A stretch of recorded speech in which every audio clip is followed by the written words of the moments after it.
नमस्कार दोस्तों, कैसे हो आप सभी। तो मैं आशा करता हूं कि आप सभी स्वस्थ होंगे, अपना ध्यान रख रहे होंगे। टीएनसी की एडवांस सीरीज में आप सभी का हार्दिक स्वागत और अभिनंदन है। मेरा नाम है अवधेश कुमार और टीएनसी एडवांस सीरीज के अंदर हम पढ़ रहे हैं दोस्तों कार्डियोवैस्कुलर सिस्टम।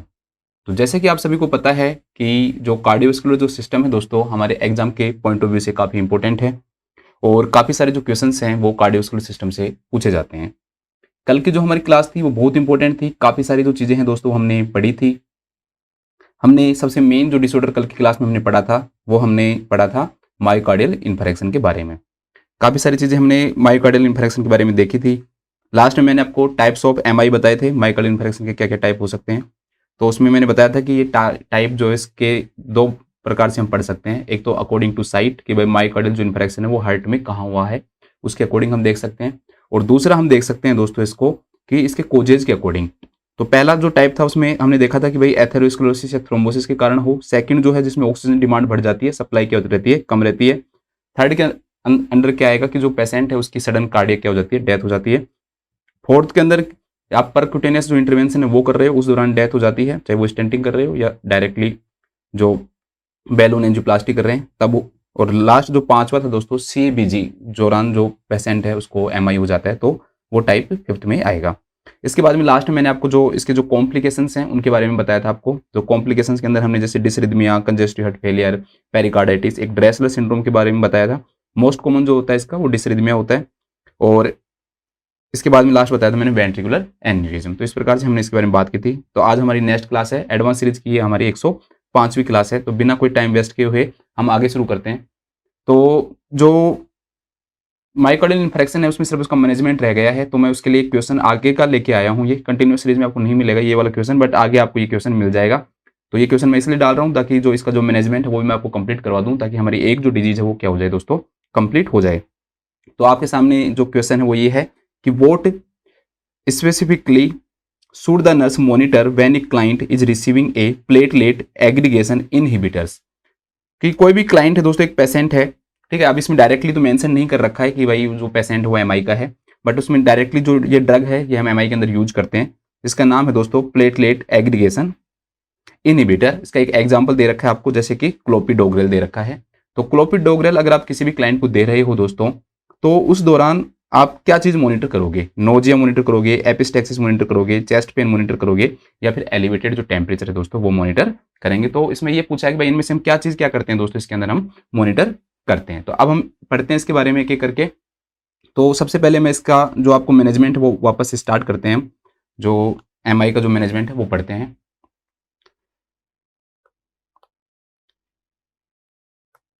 तो हम पढ़ते हैं management of the MI. Management of MI. सबसे पहले हम जनरल मैनेजमेंट पढ़ते हैं, जनरल। फिर उसके बाद में मैं आपको पढ़ाऊंगा जो एसटी सेगमेंट एलिवेशन जो एमआई है उसका मैनेजमेंट पढ़ेंगे। और थर्ड फिर हम पढ़ेंगे दोस्तों एनएसटीएमआई का मैनेजमेंट। जनरल का मतलब दोनों के अंदर एक कॉमन आएगा कि भाई दोनों के अंदर क्या क्या कॉमन जो मैनेजमेंट है दोस्तों वो हम करते हैं, तो वो किसके अंदर आता है, हमारा जनरल के अंदर आता है। तो एक बार देखते हैं। तो जनरल मैनेजमेंट के अंदर अगर हम देखें तो सबसे पहली बात एक क्वेश्चन बनता है दोस्तों कि एमआई का कोई भी पेशेंट है तो उसे हम क्या पोजीशन देंगे। तो जो पोजीशन इसके अंदर प्रोवाइड की जाती है दैट इज,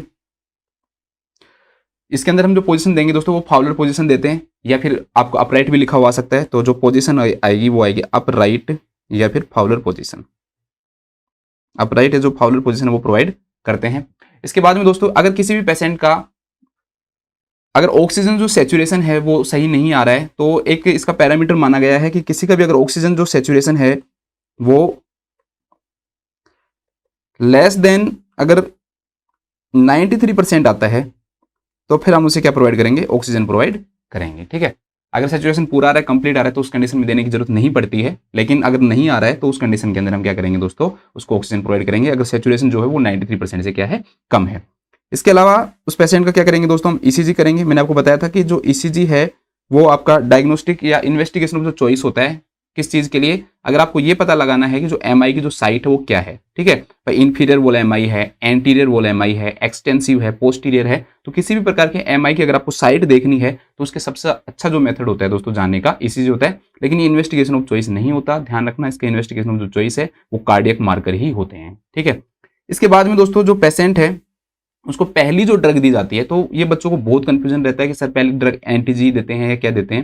लेकिन अगर पेशेंट हॉस्पिटल के अंदर आता है तो दोस्तों पहली जो ड्रग प्रोवाइड की जाती है वो एस्पिरिन प्रोवाइड की जाती है, जो कि प्लेटलेट एग्रीवेशन इनिबिटर ही है, जो कि जैसे कि क्लोपिडोग्रल है। तो आप कहोगे सर अभी आप एस्पिरिन बता रहे हो जो कि इस क्वेश्चन में तो क्लोपिडोग्रल के बारे में पूछा है, तो हम इसके बारे में क्यों पढ़ रहे हैं, तो आगे मैं बताऊंगा कि एक्चुअली में इसके जो मैनेजमेंट के अंदर हम ड्यूअल प्लेटलेट थेरेपी देते हैं। जब मैं आपको दोनों का मैनेजमेंट अलग अलग करके बताऊंगा तब मैं वहां पे आपको समझाऊंगा कि इसके अंदर दो ऐसी ड्रग देते हैं दोस्तों जो अच्छा काम करती हैं, जो कि प्लेटलेट एग्रीगेशन को क्या करती हैं, इनिबिट करती हैं। क्योंकि जब हमने इसके मैंने आपको ईटियोलॉजी पढ़ाई थी या फिर मैंने इसके जो पैथोफिजियोलॉजी पढ़ाई थी तब मैंने आपको बताया था कि एथेरोस्क्लेरोसिस के कारण होता है। तो वहां पर क्या हो जाता है दोस्तों कि ब्लीडिंग के कारण जो जो फाइब्रस कोट है या जो फैटी स्ट्रैक है जब उसका ब्रेक डाउन होता है तो वहां पर क्या होने लग जाते हैं, प्लेटलेट एग्रीगेट होती हैं, तो उससे थ्रोम्बोसिस बनता है और जो थ्रोम्बोसिस है वो आगे और बढ़ता है। जब थ्रोम्बोसिस और आगे बढ़ता है तो उसके कारण क्या होता है कि जो थ्रोम्बोसिस के कारण ही दोस्तों जो आर्टरीज हैं उनके अंदर क्या हो जाता है, ओक्लूजन हो जाता है, और ओक्लूजन के कारण जो ब्लड सप्लाई है वो रुक जाती है, इससे इस्चेमिया डेवलप होता है, और इस्चेमिया जो है आगे फर्दर जो इन्फेक्शन है उसके अंदर इन्फेक्शन हो जाता है इस्चेमिया के कारण। तो एस्पिरिन जो ड्रग है दोस्तों वो पहली ड्रग है जो कि दी जानी चाहिए। आजकल जो एस्पिरिन देते हैं वो चूवेबल देते हैं, ठीक है, उसको हम च्यू कर सकते हैं ताकि जल्दी से हमें इफेक्ट मिल सके, क्योंकि च्यूएबल करेगा तो जो माउथ के अंदर ही वो डिजोल्व होगी और वो क्या करेगी, जल्दी इफेक्ट देगी हमें। इसके अलावा आजकल ऐसी एस्पिरिन भी आने लग गई हैं जो कि गैस्ट्रिक जो एसिड है, हम जानते हैं कि जो एस्पिरिन जो ड्रग होती है दोस्तों क्या काम कोज कर सकती है, गैस्ट्रिक इरिटेशन कोज कर सकती है, पेप्टिक अल्सर कोज कर सकती है, गैस्ट्राइटिस कोज कर सकती है। लेकिन आजकल एंटेरिक कोटेड भी आती हैं, अगर उनको ओरली भी लिया जाता है तो भी वो क्या कोज करती हैं दोस्तों, ये नहीं कोज करती हैं। कुछ अच्छी जो टैबलेट्स आती हैं जो कि एंटेरिक कोटेड एस्पिरिन आती है, इस प्रकार की ड्रग्स भी क्या की जा सकती है, यूज की जा सकती है। इसके बाद में अगर हम बात करें दोस्तों नेक्स्ट इसके अंदर जो सेकंड जो ड्रग दी जाती है वो दी जाती है नाइट्रोग्लिसरीन, एंटीजी दी जाती है, नाइट्रोग्लिसरीन दी जाती है। नाइट्रोग्लिसरीन कैसे काम करती है इन सबके बारे में, एस्पिरिन के बारे में, सबके बारे में थोड़ा थोड़ा मैं आपको और आगे भी बताऊंगा, आगे हम इसके बारे में डिस्कस करेंगे। देखो एंटीजी जो ड्रग है, मैंने आपको जब इसके क्लिनिकल मैनिफेस्टेशन पढ़ाया था, चेस्ट पेन पढ़ाया था, तब मैंने आपको वहां पे बताया था कि एंटीजी जो ड्रग है दोस्तों वो उससे भी कई बार पेशेंट का जो जो पेन है वो क्या नहीं हो पाता है, ठीक नहीं हो पाता है। तो अगर एंटीजी है उससे पेन ठीक नहीं हो रहा है, एंटीजी कैसे देते हैं, कैसे देते हैं, वो सब मैं आपको आगे अच्छे से डिटेल में बताऊंगा। तब ध्यान रखना कि उस पेशेंट को हम देते हैं मोरफिन सल्फेट। तो आपसे ये पूछे कोई कि भाई एमआई के अंदर पेन के लिए ड्रग ऑफ चॉइस क्या होती है, तो ध्यान रखना पेन के लिए जो ड्रग ऑफ चॉइस होती है दोस्तों वो होती है मोरफिन सल्फेट। लेकिन अगर किसी पेशेंट को एंटीजी से ही आराम आ गया तो फिर मोरफिन सल्फेट देने की जरूरत नहीं पड़ती है, ठीक है, मोरफिन सल्फेट हम नहीं देते हैं अगर उससे आराम आ गया तो। मोरफिन सल्फेट न सिर्फ पेन को कम करती है, जबकि हमारी जो बॉडी है दोस्तों उसके अंदर ऑक्सीजन का जो कंजप्शन है उसे भी क्या करती है, कम करती है। हम जानते हैं कि जो हार्ट है वो इस्चेमिया के कारण या हम कहीं इन्फेक्शन के कारण क्या हो गया, कॉम्प्रोमाइज्ड हो गया है, तो उस दौरान से ब्लड सप्लाई, ऑक्सीजन सप्लाई थोड़ी कम हो रही है। मान लो कि कार्डियक आउटपुट कम होगा तो ब्लड की सप्लाई कम होगी, ऑक्सीजन की सप्लाई कम होगी। तो मोरफिन सल्फेट जो है दोस्तों इसके साथ में क्या काम करती है, ऑक्सीजन का जो कंजप्शन है उसको भी क्या करती है, कम करती है। पेन को तो कम करती है, उसके लिए तो ड्रग ऑफ चॉइस है ही ये, लेकिन साथ में ऑक्सीजन का जो कंजप्शन है दोस्तों उसको भी ये क्या करती है दोस्तों, कम करती है, डिक्रीज करती है। तो ऑक्सीजन के कंजप्शन को भी क्या करती है दोस्तों, डिक्रीज करती है। इसको भी आपको थोड़ा सा क्या रखना है, ध्यान रखना है। इसके अलावा जो बीपी है दोस्तों या जो हार्ट रेट है उसको कम करने के लिए हम जो ड्रग है वो देते हैं दोस्तों बीटा ब्लॉकर। इनिशियली जो बीपी है वो बढ़ा हुआ भी रहता है, तो बीटा ब्लॉकर एक्चुअली में जो हार्ट रेट जो बढ़ गई है उसको कम करने के लिए हम मेनली बीटा ब्लॉकर देते हैं। और मेन बीटा ब्लॉकर जो ड्रग दी जाती है दैट इज मेटाप्रोलोल। जो ड्रग हम देते हैं वो कौन सी देते हैं, हम मेटाप्रोलोल देते हैं, मेटाप्रोलोल। अब यहाँ पर आपको एक इंटरेस्टिंग चीज बताना चाहता हूं दोस्तों कि बीटा ब्लॉकर दोनों काम करेगी, एक तो हार्ट रेट को कम करेगी, एक जो ऑक्सीजन का जो कंजप्शन है दोस्तों उसको भी क्या करती है, कम करती है, कि भाई बॉडी कम ऑक्सीजन को यूज करे, क्योंकि हार्ट है कॉम्प्रोमाइज्ड है जैसे कि पहले बताया था, उसी प्रकार से तो हम मेटाप्रोलोल देंगे। अब यहाँ पर एक चीज है, क्वेश्चन सीधा सीधा बनता है दोस्तों कि ऐसा कौन सा एमआई होता है जिसके अंदर हम मेटाप्रोलोल क्या होती है, कॉन्ट्राइंडिकेटेड होती है। तो यहाँ पर नोट लगा के लिख दो कि बीटा ब्लॉकर जो होती है दोस्तों वो कॉन्ट्राइंडिकेटेड होती है, किसके अंदर, बताओ आप कौन से एमआई के अंदर हम बीटा ब्लॉकर नहीं देंगे। तो मैंने आपको बताया था दोस्तों, जब आपको मैंने क्लिनिकल मैनिफेस्टेशन पढ़ाए थे तब मैंने वहां पर आपको एक जगह लिखाया है अच्छे से कि इंफीरियर वॉल जो एमआई होता है उसके अंदर जो हार्ट रेट होती है दोस्तों वो क्या हो जाती है, कम हो जाती है। अब अगर हमने बीटा ब्लॉकर दे दिया तो और हार्ट रेट कम हो जाएगी, तो हम ऐसा नहीं करेंगे। इसलिए जो मेटाप्रोलोल है वो सब प्रकार के एमआई में देंगे, अदर देन एक एमआई के अंदर एक कॉन्ट्रा इंडिकेटेड होती है, सीआई मतलब contraindicated, that is inferior wall MI, inferior wall M I. तो इंफीरियर वॉल जो एम आई होती है दोस्तों, इसके अंदर ये क्या होती है, कॉन्ट्राइंडिकेटेड, तो वहां पर हम नहीं देते हैं। कई बार इसके अंदर हम जो बीपी ज़्यादा होने के कारण स्टार्टिंग में बीपी ज़्यादा रहता है, बाद में कम हो जाता है, तो एसी इनिबिटर्स भी देते हैं।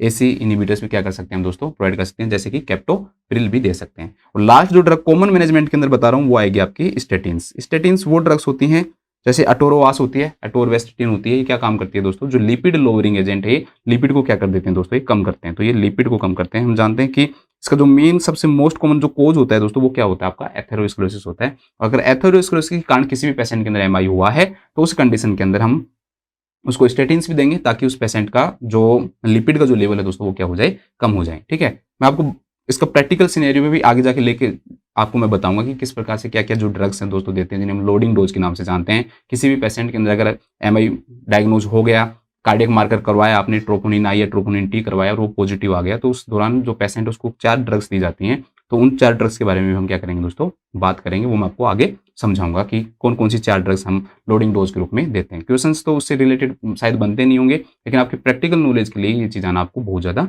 जरूरी है। अब हम पढ़ते हैं इसका दूसरा मैनेजमेंट, जो कि आपका आता है STEMI का। थोड़ा सा अंतर है, बहुत ज़्यादा अंतर नहीं है STEMI में और NSTEMI में। एक ड्रग ऐसी है दोस्तों जो कि हम एक ड्रग है, कुछ इंटरवेंशंस में देखेंगे कि थोड़ा सा अंतर होता है, बाकी का सारा जो मैनेजमेंट है वो बिल्कुल लगभग सेम रहता है। लेकिन इनको थोड़ा सा अलग पढ़ना आपके लिए ज़्यादा अच्छा रहेगा, क्योंकि आप इसको और अच्छे तरीके से इसको क्या कर पाओगे, इसको समझ पाओगे। तो STEMI को बता देता हूँ पहले।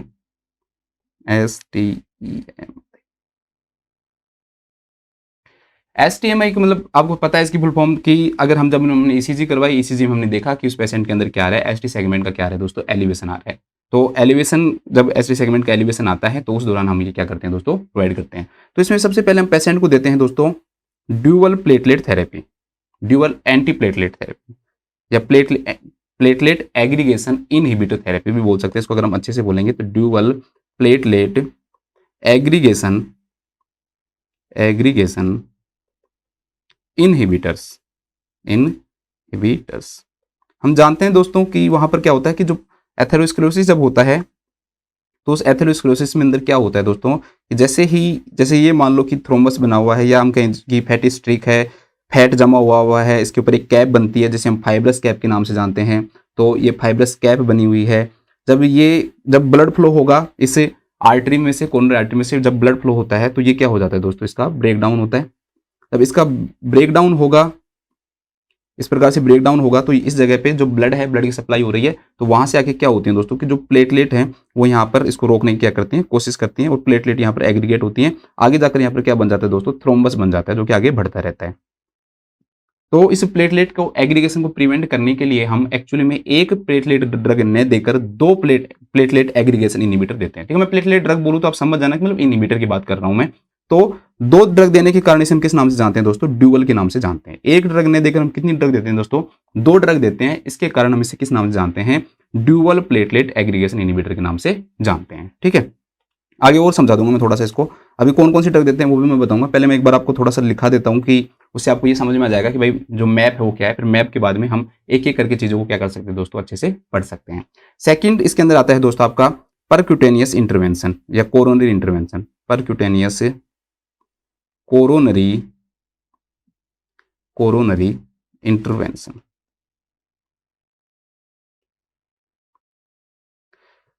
परक्यूटेनियस जो कोरोनरी इंटरवेंशन है, इसका मतलब ये है दोस्तों कि हम रेडियल आर्टरी या फेमोरल जो आर्टरी है उसके थ्रू गाइड वायर डालते हैं। गाइड वायर डालने के बाद में हम वहां पर क्या करते हैं, जहां पर मान लो जिस आर्टरी के अंदर ओक्लूजन है, वहां से हम क्या करेंगे दोस्तों, एक बैलून डालते हैं जो कि डिफ्लेटेबल होता है, फिर उसको इन्फ्लेट कर देते हैं, और अच्छे से समझाऊंगा अभी। इन्फ्लेट कर देते हैं ताकि जो थ्रोम्बस बना हुआ है वो उसकी साइज क्या हो जाए, कम हो जाए, और जो ब्लड सप्लाई है वो वापस से क्या हो जाए दोस्तों, स्टार्ट हो जाए। उसके बाद में हम इसके अंदर क्या करते हैं, स्टेंटिंग करते हैं, स्टेंट डाल देते हैं। तो उन सारे प्रोसीजर को हम किस नाम जानते हैं, परक्यूटेनियस कोरोनरी इंटरवेंशन के नाम से जानते हैं। ठीक है, और अभी आपको आगे और अच्छे से इसके बारे में हम बात करेंगे। ऐसा नहीं है कि सिर्फ बस ये पढ़ लिया और हमने खत्म हो गया काम हमारा। इसके बाद में अगर हम बात करें दोस्तों कि हमने ये दे दिया, तो इसमें पेशेंट का जो थ्रोम्बस बन चुका, उस थ्रोम्बस को भी रिमूव करना क्या होता है दोस्तों, जरूरी होता है। तो उस थ्रोम्बस को रिमूव करने के लिए दोस्तों हम क्या करते हैं, लो मोलिकुलर वेट हिपेरिन देते हैं। तो low molecular weight heparin therapy भी हम क्या करते हैं दोस्तों, प्रोवाइड करते हैं। लो मोलिकुलर वेट हिपेरिन जो थेरेपी है वो भी हम क्या करते हैं, प्रोवाइड करते हैं। जो भी जो भी बच्चा पढ़ता है, जो हॉस्पिटल के अंदर जो काम करता है मेनली, उसको पता होता है दोस्तों कि फ्रेगमिन के नाम से इंजेक्शन आता है, जिसके अंदर क्या आता है दोस्तों, आपका डेल्टेपेरिन आता है, एक इनोक्सोपेरिन आता है। तो ये इसके एग्जाम्पल होते हैं लो मोलिकुलर वेट हिपेरिन के। ठीक है, अभी आपको मैं और इसके बारे में बताऊंगा।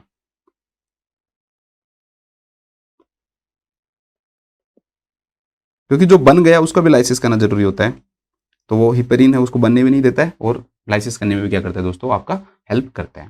ठीक है, चौथी जो ड्रग है दोस्तों वो नाइट्रेट्स, जो कि मैंने आपको जनरल मैनेजमेंट में भी बताई है, यहाँ पर भी मैं इसको समझाऊंगा कि जो नाइट्रेट्स जो ड्रग है दोस्तों वो भी क्या की जाती हैं, प्रोवाइड की जाती हैं।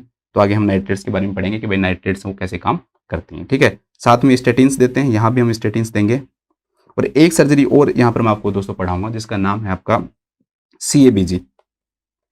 CABG एक और लिख लो, इसमें कहाँ पे लिखाऊं, चलो नेक्स्ट लिखो, वैसे इसको पहले लिखवाने की जरूरत थी, या इसको इसके आगे लिखो। परक्यूटेनियस कोरोनरी जो इंटरवेंशन लिखा है उसके आगे स्लैश करके लिखो, उसका रीजन है वो मैं आपको आगे समझाऊंगा कि मैंने इसको स्लैश करके क्यों लिखाया है। तो वो जो ट्रीटमेंट दोस्तों दैट इज थ्रोम्बोलाइटिक थेरेपी। ठीक है, इसके स्लैश में ही लिखना है इसको। स्लैश में मैं इसलिए लिखा रहा हूं क्योंकि इन दोनों में से एक की ही जरूरत पड़ती है, दोनों की जरूरत नहीं पड़ती है, इसलिए इसको स्लैश करके लिखते हैं। अगर किसी भी पेशेंट को मान लो कि अगर परक्यूटेनियस कोरोनरी इंटरवेंशन आप कर रहे हो तो उसको थ्रोम्बोलाइटिक जो थेरेपी है दोस्तों वो देने की जरूरत नहीं पड़ती है। ठीक है, इसलिए क्या तो परक्यूटेनियस कोरोनरी इंटरवेंशन किया जाएगा या फिर थ्रोम्बोलाइटिक थेरेपी दी जाती है। अब ये क्यों ऐसा क्यों होता है दोस्तों वो भी मैं आपको अच्छे से समझाऊंगा कि भाई क्यों हम परक्यूटेनियस कोरोनरी इंटरवेंशन की जगह जो थ्रोम्बोलाइटिक जो थेरेपी है वो प्रोवाइड करते हैं, उसका क्या रीजन होता है दोस्तों, सबके बारे में हम क्या करेंगे, पढ़ेंगे। ठीक है,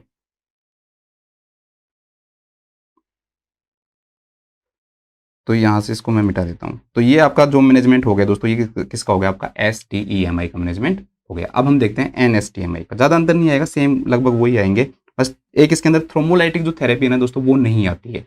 तो ध्यान रखना, बस इतना एक चीज़ इसको मैं नोट लगा के लिखवा दूंगा, तो एक लिख लो NSTMI। NSTMI NSTMI के अंदर लिख लो दोस्तों कि नो, स्टार लगा के लिखना है इसको, नो थ्रोम्बोलाइटिक, आगे मैं समझा दूंगा क्यों, नो थ्रोम्बोलाइटिक थेरेपी। इसके अंदर थ्रोम्बोलाइटिक थेरेपी है दोस्तों वो नहीं दी जाती है। इसके बाद परक्यूटेनियस कोरोनरी जो इंटरवेंशन है ये इसमें भी किया जाता है, थोड़ा सा इसमें अलग होता है, उसके अंदर जो हमारा जो टाइम पीरियड है वो थोड़ा सा हमें मिलता नहीं है, कम टाइम पीरियड मिलता है, जबकि NSTMI के अंदर हमें थोड़ा सा टाइम मिल जाता है। तो उसके अनुसार हम क्या करते हैं दोस्तों, परक्यूटेनियस इंटरवेंशन करते हैं। ठीक है, वो आपको मैं आगे बताऊंगा। इसके बाद में बाकी की वो चीज़ें सेम इसमें भी आएगी, ड्यूअल प्लेटलेट थेरेपी हम यहाँ भी देंगे, ड्यूअल प्लेटलेट जो थेरेपी है वो हम यहाँ भी प्रोवाइड करेंगे। इसके अलावा लो मोलिकुलर वेट हिपेरिन भी देते हैं, यहाँ भी देते हैं हम, लो मोलिकुलर वेट जो हिपेरिन है वो यहाँ भी दिया जाएगा। ठीक है, इसके बाद में आपका, अच्छा बीच में लिख दिया गलती से, ठीक है, नाइट्रेट्स, स्टेटिन्स, नाइट्रेट्स, स्टेटिन और CABG। ठीक है, CABG। ठीक है, तो ये सारा मैनेजमेंट हमारा हो गया, इनको मैं सेम सही से जचा देता हूँ क्योंकि इसके बाद आ रहा है, तो ठीक है। अब मैं आपको एक एक करके पढ़ाता हूँ दोस्तों। तो हम बात करते हैं सबसे पहले STMI की, और इसमें पढ़ते हैं हम ड्यूअल प्लेटलेट जो एग्रीगेशन जो इनहिबिटर्स है दोस्तों उनका हम किस प्रकार से क्या करते हैं, यूज करते हैं, तो इनके बारे में हम पढ़ते हैं। तो पहली चीज स्टार्ट कर रहे हैं हम, तो ये दोनों के अंदर ही आ जाएगा, आप STMI जो NSTMI दोनों के अंदर ही, उस प्रकार से मैं आपको इसको पढ़ा दूंगा। तो dual platelet aggregation, dual platelet aggregation inhibitors, तो ड्यूअल प्लेटलेट एग्रीगेशन इनहिबिटर का मतलब क्या हो गया दोस्तों, कि ये ऐसी जो ड्रग होती हैं जो कि क्या किस चीज़ को प्रिवेंट करती हैं, प्लेटलेट एग्रीगेशन को प्रिवेंट करती हैं। तो प्रिवेंट प्लेटलेट एग्रीगेशन, प्लेटलेट जो एग्रीगेशन है दोस्तों उसको क्या कर रही है, ये प्रिवेंट कर रही है। अब इसके अंदर हम कुछ ड्रग्स यूज करते हैं, तो ड्यूअल प्लेटलेट का मतलब क्या हो गया, दो ड्रग। तो एक जो ड्रग है दोस्तों वो तो है ही है, वो तो है आपकी एस्पिरिन।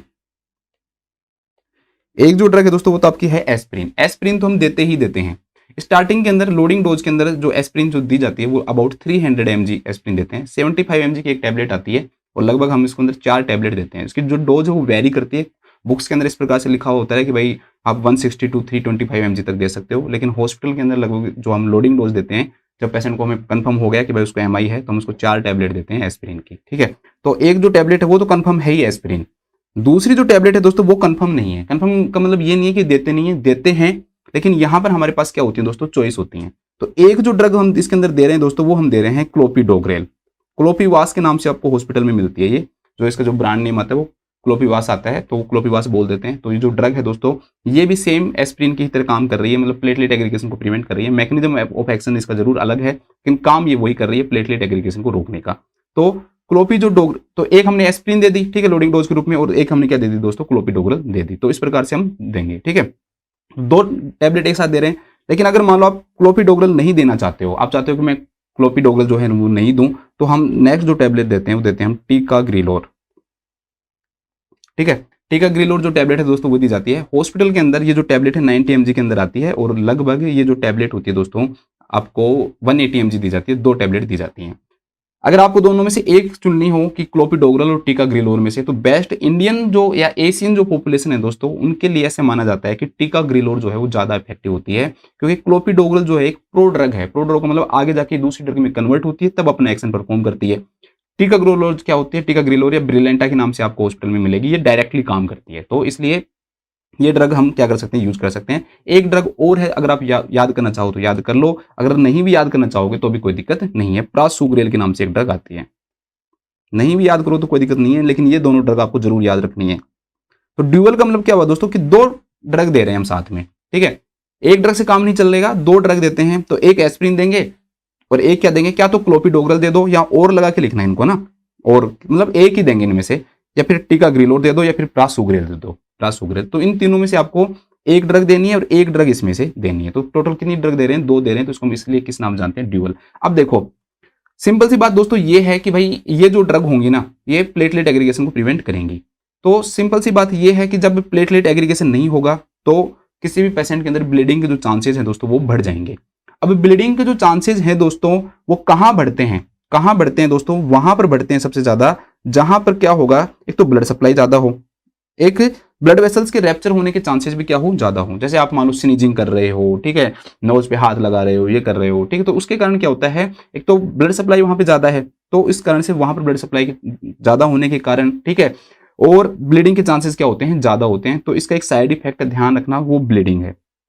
एग्जाम्पल के रूप में जैसे नेजल ब्लीडिंग, तो जब भी किसी भी पेशेंट के अंदर देते हैं तो हम इस चीज को क्या करना चाहिए, हमें मॉनिटर करना चाहिए, ठीक है। इसको हमें क्या करना चाहिए दोस्तों, मॉनिटर करना चाहिए कि किसी भी पेशेंट के अंदर ब्लीडिंग तो नहीं हो रही है। एग्जांपल के रूप में मान लो आप एपिस्टेक्सिस,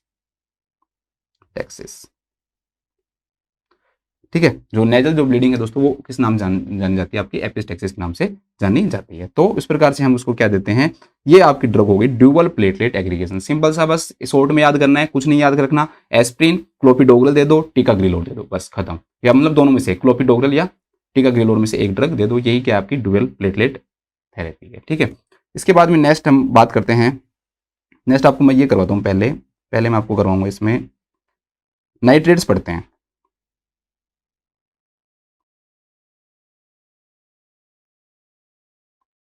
नेक्स्ट दोस्तों आपका नाइट्रेट्स, ठीक है। कोई सीक्वेंस पढ़ने का कोई सीक्वेंस नहीं होता है। जो ड्रग दी जाती है वो मैंने आपको बता दिया कि पहली जो ड्रग है वो हम एस्प्रिन देते हैं, फिर उसके बाद में हम क्या देते हैं, नाइट्रेट्स देते हैं, ठीक है। दूसरी ड्रग जो दी जाती है, तो आप उस प्रकार से पढ़ सकते हो। पढ़ने में आप कैसे भी पढ़ लो, जो देने का जो तरीका है पहली और दूसरी जो ड्रग है दोस्तों वो मैंने आपको बता दिया है।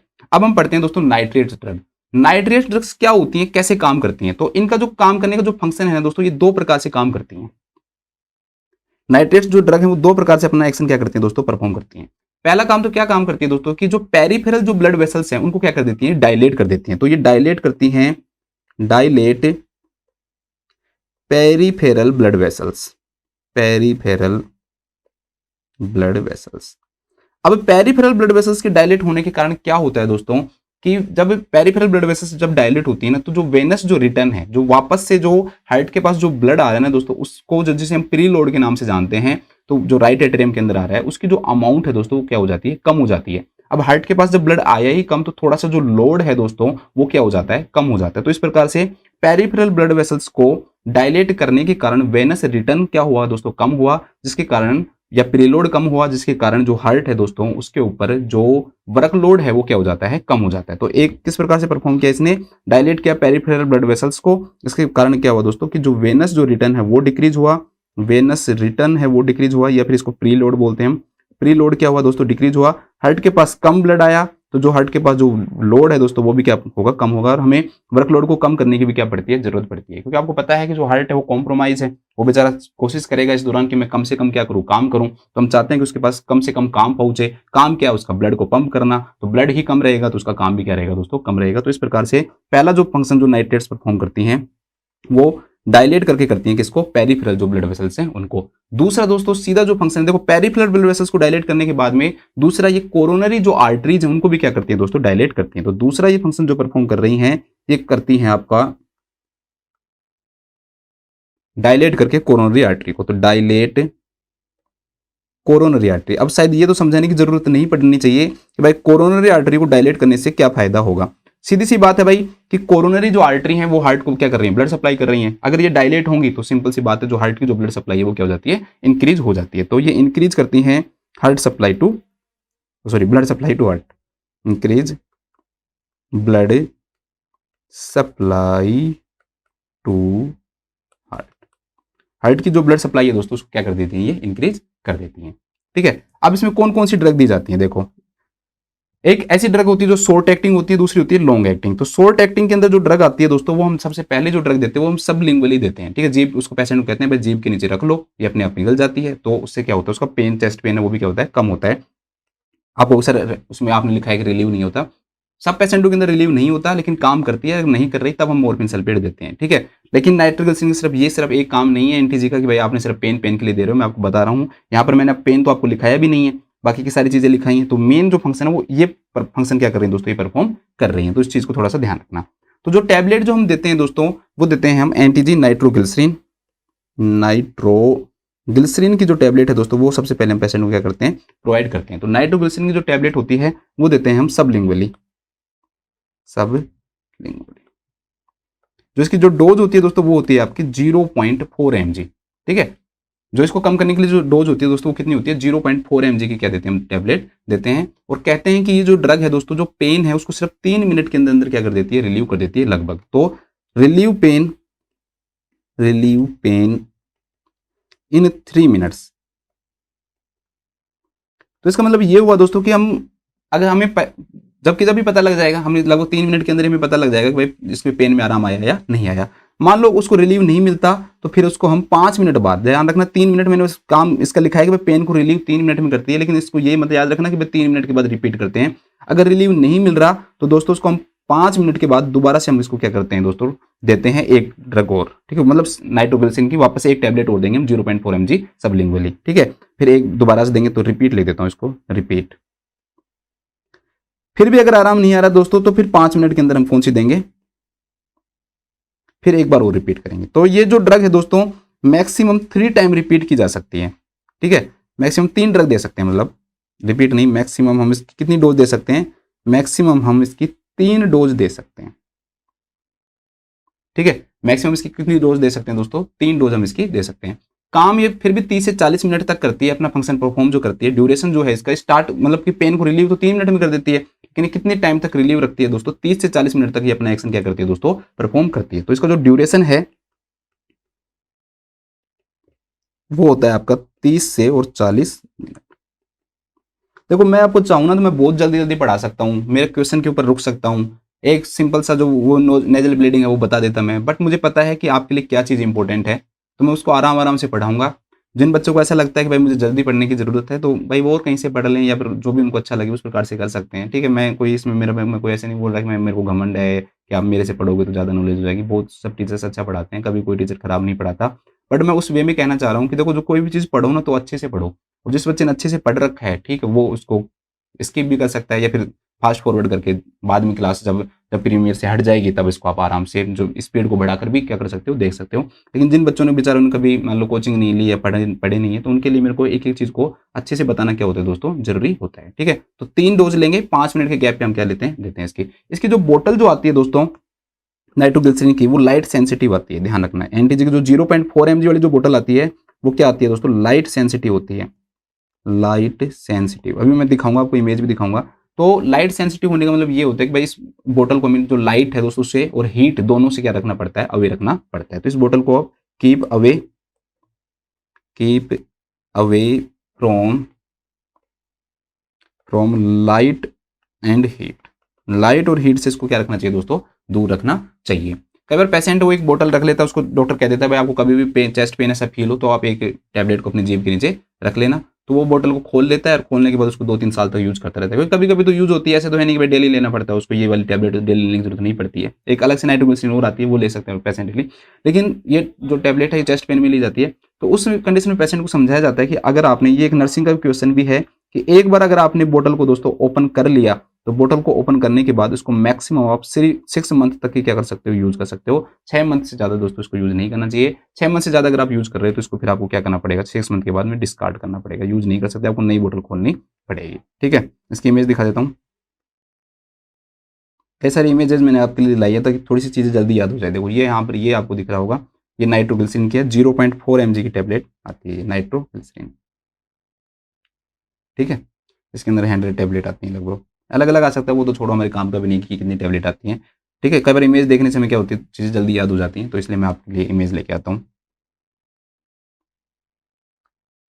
तो थोड़ा सा इसके बारे में क्या रखना, ध्यान रखना। कुछ आजकल जो नाइट्रेट्स जो यूज कर रहे हैं दोस्तों, हम लॉन्ग एक्टिंग नाइट्रेट्स भी यूज करते हैं। तो ये शॉर्ट एक्टिंग हो गया, एक हम लॉन्ग एक्टिंग जो नाइट्रेट्स है वो भी यूज करते हैं। तो दूसरी जो नाइट्रेट्स है दोस्तों वो यूज करते हैं हम लॉन्ग एक्टिंग नाइट्रेट्स। कुछ बच्चे हॉस्पिटल में काम करते होंगे, वो कहते हैं सर हम तो नाइट्रोग्लिसरीन तो नहीं देते, हम तो सब सोर्बिट्रेट देते हैं। ठीक है, हम तो क्या देते हैं, सोर्बिट्रेट देते हैं, आइसोसोर्बाइड डाइनाइट्रेट या मोनोनाइट्रेट उसके अंदर आता है, वो देते हैं। तो वो ड्रग भी आजकल हम यूज करते हैं। तो अगर ये नहीं दे रहे हैं हम, तो लॉन्ग एक्टिंग नाइट्रेट्स क्या कर सकते हैं, पेशेंट को दे सकते हैं। ठीक है, दोनों में से कोई भी दे सकते हैं। शॉर्ट एक्टिंग दे रहे हो नाइट्रोग्लिसरीन, सिंपल जो नाइट्रोग्लिसरीन है वो भी दे सकते हो। अगर वो नहीं देना चाहते तो आप लॉन्ग एक्टिंग दो। तो वो दे रहे हो तो दोस्तों उसके अंदर जो एग्जाम्पल है वो याद रख लेना, एक आइसोसोर्बाइड डाइनाइट्रेट और मोनोनाइट्रेट।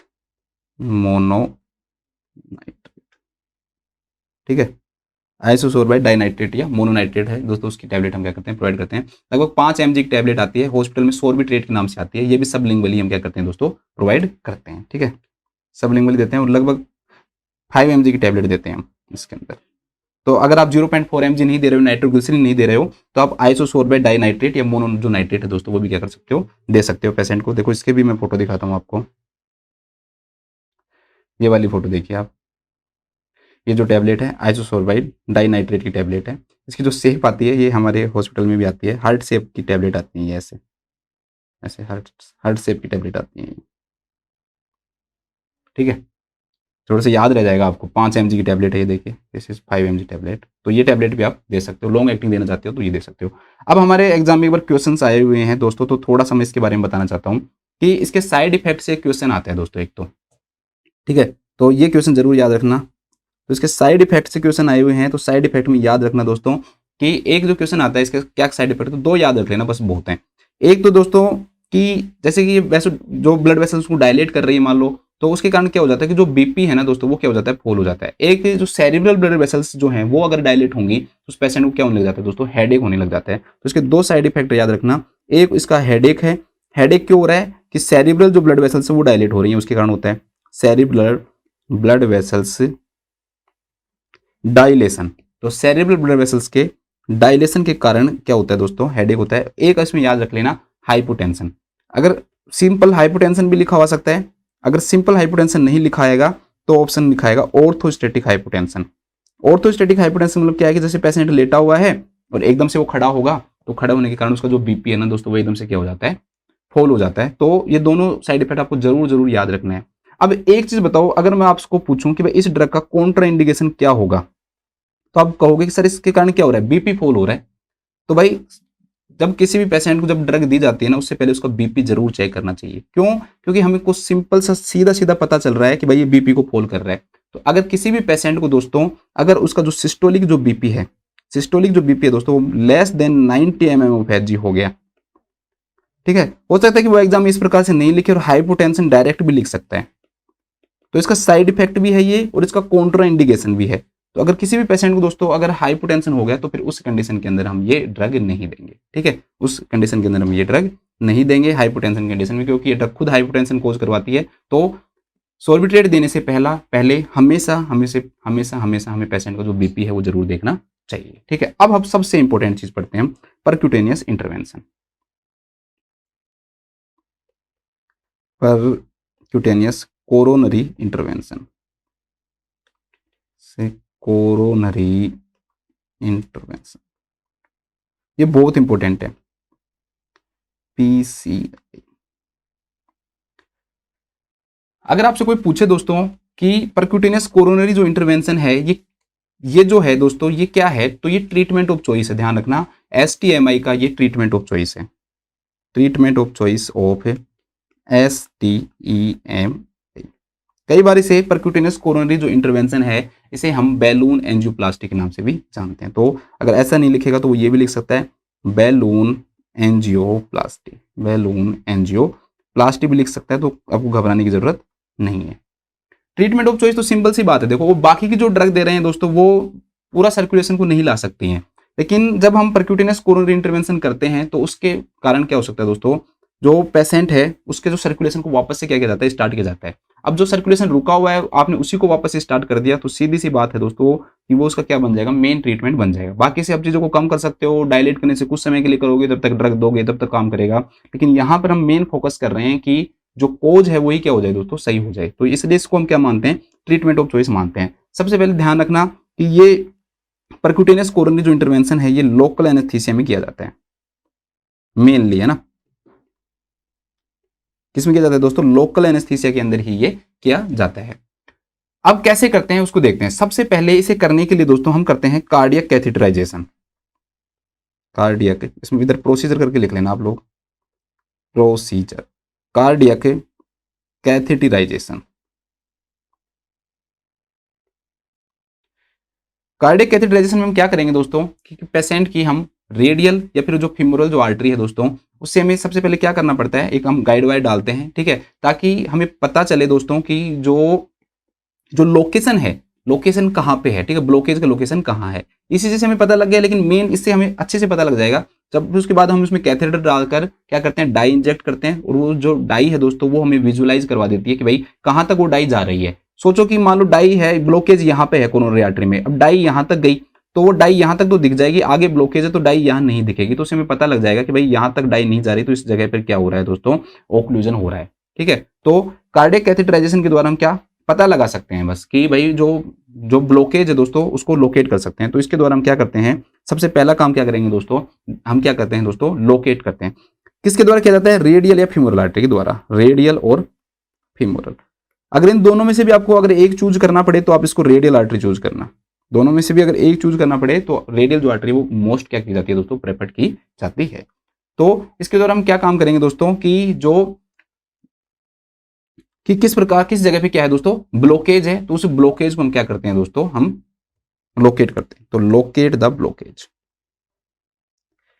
साथ में ये भी देखते हैं कि भाई जो वेंट्रिकल्स हैं वो सही तरह से फंक्शन कर रहे हैं या नहीं कर रहे। तो वेंट्रिकुलर के जो फंक्शंस हैं दोस्तों उसको भी हम क्या करते हैं, इसमें देखते हैं। तो एंड वेंट्रिकुलर फंक्शन को भी इवैल्यूएट करते हैं।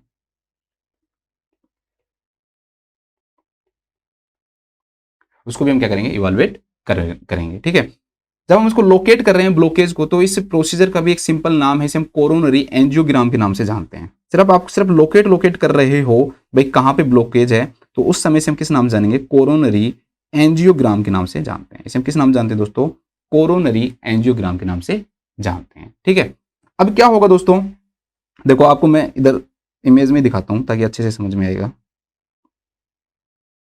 इमेज कहाँ हो गई इसकी, तो थी, एक सेकंड रुकना, ये रहा। ठीक है, ये इमेज आपको दिख रही होगी।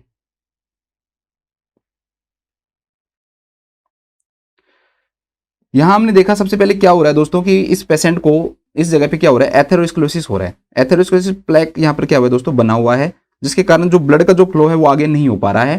ठीक है, कोरोनरी आर्टरी के अंदर तो ब्लड का जो फ्लो है दोस्तों वो क्या हो गया है, इसके अंदर पुअर हो गया है। तो उसके बाद में हम क्या करते हैं, गाइड वायर डालकर हमने कैथेटर डाल दिया। कैथेटर हमने डाल दिया दोस्तों। कैथेटर डालने के बाद में हम क्या करेंगे दोस्तों, वो कैथेटर है उसको हम बिल्कुल जो थ्रोम्बस है उसके थ्रू इंसर्ट कर देते हैं। तो उसको हम बोलते हैं कि जो गाइड वायर है उसके थ्रू हमने क्या कर दिया दोस्तों, उसको स्टीड कर दिया, मतलब अंदर से उसको क्या कर दिया दोस्तों, अंदर से हम थ्रोम्बस के अंदर से इस वायर को लेके जा रहे हैं। देखो ये यहां से इसके थ्रू आ गया। इसके अंदर एक बैलून होता है जो कि कैसा होता है, डीप्लेटेड बैलून होता है, मतलब कि फूला हुआ बैलून नहीं होता है। तो ये बैलून कैसा होता है दोस्तों, डीप्लेटेड बैलून होगा। डीप्लेटेड बैलून को बाद में हम क्या कर देंगे दोस्तों, इन्फ्लेट कर देंगे। देखो अब थ्रोम्बस है दोस्तों, कोई भी चीज है, मान लो थ्रोम्बस है, और अगर हम उसमें से किसी भी चीज को हम इंसर्ट कर रहे हैं, तो इंसर्ट करने के कारण क्या होगा, पहले सीधा हमने वायर डाला, ठीक है, यहाँ पर मान लो थ्रोम्बस बना हुआ है, पहले हमने वायर डाला। अब वायर जो है वो इस जगह पे है जहां पे थ्रोम्बस है, लेकिन इस वायर के कारण तो क्या होगा, ऐसा है नहीं कि सिर्फ इस वायर के कारण पूरी ब्लड सप्लाई हो जाएगी, क्योंकि यहाँ पर चारों तरफ क्या बना हुआ है दोस्तों, थ्रोम्बस बना हुआ है। हम इसके बाद क्या करेंगे दोस्तों, इसके अंदर बैलून रहता है, ठीक है, तो इस बैलून को हम क्या करेंगे दोस्तों, इन्फ्लेट करेंगे। अब बैलून जब इन्फ्लेट होगा तो सिंपल सी बात है, जो भी थ्रोम्बस बीच में बना हुआ है उस थ्रोम्बस को क्या करेगा, कंप्रेस करेगा, और कंप्रेस करने के कारण क्या होगा दोस्तों, ये जो थ्रोम्बस है वहां से क्या होगा, हटेगा और ऊपर की तरफ चला जाएगा। तो उसके कारण क्या होगा दोस्तों कि जो ब्लड सप्लाई है वो क्या हो जाएगी, वापस से क्या हो जाएगी दोस्तों, स्टार्ट हो जाएगी। अब आप कहोगे कि सर जो थ्रोम्बस है वहां से मान लो हट के जा भी सकता है, या दूसरे दोबारा से भी उसका क्या हो सकता है, डेवलपमेंट हो सकता है। तो उसे कम करने के लिए हम क्या काम करते हैं दोस्तों, वापस फिर उसके बाद में इसमें हम क्या डाल देते हैं, स्टंट डाल देते हैं। उसके बाद इसमें हम क्या डाल देते हैं, स्टंट डाल देते हैं, जैसे कि इसमें स्टंट डाला हुआ है, ठीक है। स्टंट डाला भी जा सकता है या नहीं डाला जा सकता, तो सिर्फ बैलून से भी क्या किया जा सकता है, काम चलाया जा सकता है। तो ये लेकिन ये परमानेंट ट्रीटमेंट की तरह काम करता है। तो जो स्टंटिंग है वो मेनली की जाती है। तो जो स्टंट है वो डाल दिया, स्टंट डालने से क्या होगा दोस्तों, जो वापस से क्या होगा, फॉर्मेशन के जो चांसेस हैं एथेरोस्क्लेरोसिस प्लेग के, वो क्या हो जाते हैं, कम हो जाते हैं। तो यहाँ से जो ब्लड सप्लाई है वो क्या हो जाती है, स्टार्ट हो जाती है। बस सिंपल सी बात, कुछ नहीं कर रहे भाई। एक हमने वायर डाला, इसके अंदर बैलून है, ये बैलून इन्फ्लेट हुआ, बैलून ने जगह बना दी, जगह बनाने के बाद उस जगह से हमने क्या डाल दिया, उसमें स्टंट डाल दिया। स्टंट डालने से क्या होगा कि वो वापस से कंप्रेस नहीं होगा, ब्लड सप्लाई जो है दोस्तों वो कंटिन्यूसली क्या होती रहेगी, चलती रहेगी, ठीक है। तो यही जो प्रोसीजर है दोस्तों, इसे हम किस नाम से जानते हैं, परक्यूटेनियस कोरोनरी इंटरवेंशन के नाम से जानते हैं, ठीक है। इसे हम किस नाम जानते हैं, परक्यूटेनियस कोरोनरी इंटरवेंशन के नाम से हम इसे जानते हैं। एक बार इसको लिख लेते हैं थोड़ा सा, ताकि आपको याद रहे ये चीज।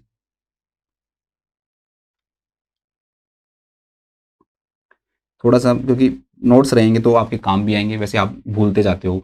इसके बाद हमने इसमें जो गाइड वायर डाला, मतलब भाई ऐसे तो नहीं कि सिंपल चला जाएगा, कोई भी गाइड वायर क्या करता है, उस जगह तक पहुंच जाता है, ठीक है। वो गाइड करता है, वो वायर जो है, कैथेटर को आपको आगे डालना है, बैलून डालना है, स्टंट डालना है, तो उसको हमें क्या करता है, गाइड करता है।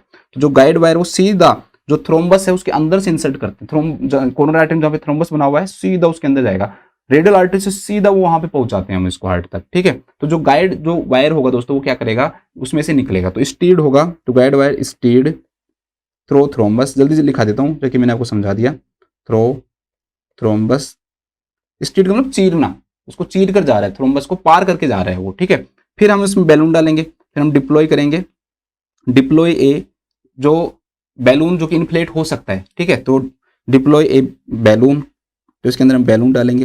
पहले ही क्या होता है, डिफ्लेटेबल होता है, फिर बाद में इसको क्या कर देते हैं, हम इन्फ्लेट कर देते हैं, और फिर लास्ट में क्या डाल देंगे, स्टंट डाल देंगे बस, तो डिप्लॉय ए स्टंट, बस यही प्रोसीजर है। सिंपल से वर्ड में कुछ नहीं है, एक वायर डाला, उसके बाद बैलून डाला और फिर स्टंट डाल दिया, यही है आपके कोरोनरी इंटरवेंशन, ठीक है, परक्यूटेनियस कोरोनरी इंटरवेंशन, कुछ ऐसा नहीं है। अब देखो इसके बारे में कुछ इंपॉर्टेंट चीजें बताता हूं मैं। परक्यूटेनियस कोरोनरी जो इंटरवेंशन है दोस्तों, जब पेशेंट को आपको पता लगा कि STMI है, तो पेशेंट हॉस्पिटल में आ गया।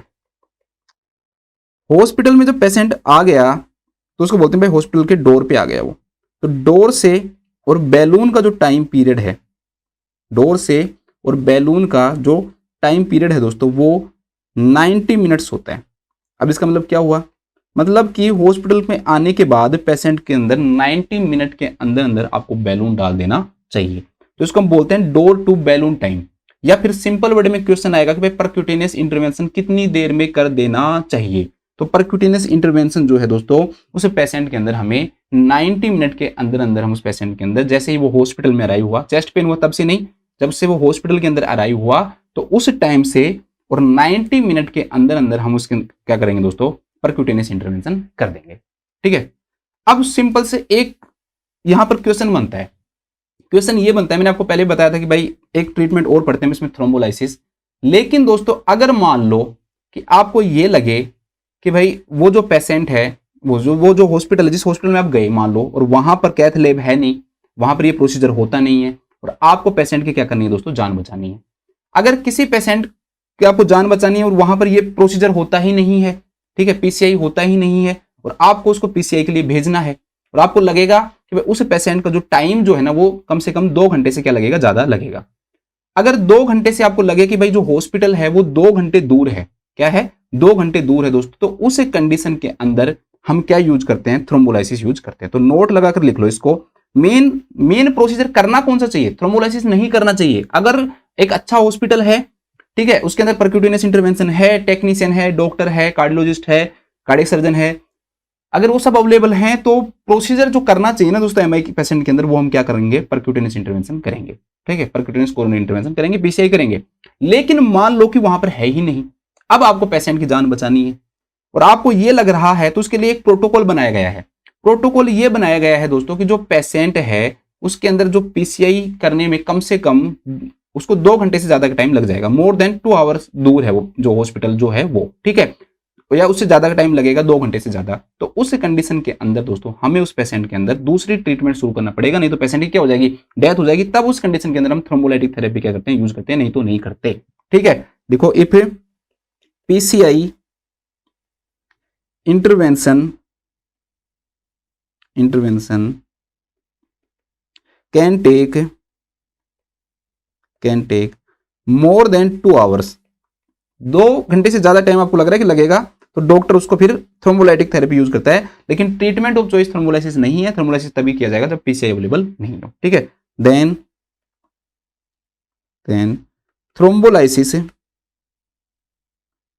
थ्रोम्बोलाइटिक थेरेपी लिख लो या थ्रोम्बोलाइसिस, थ्रोम्बोलाइटिक थेरेपी लिख लो। Thrombolytic therapy should be started,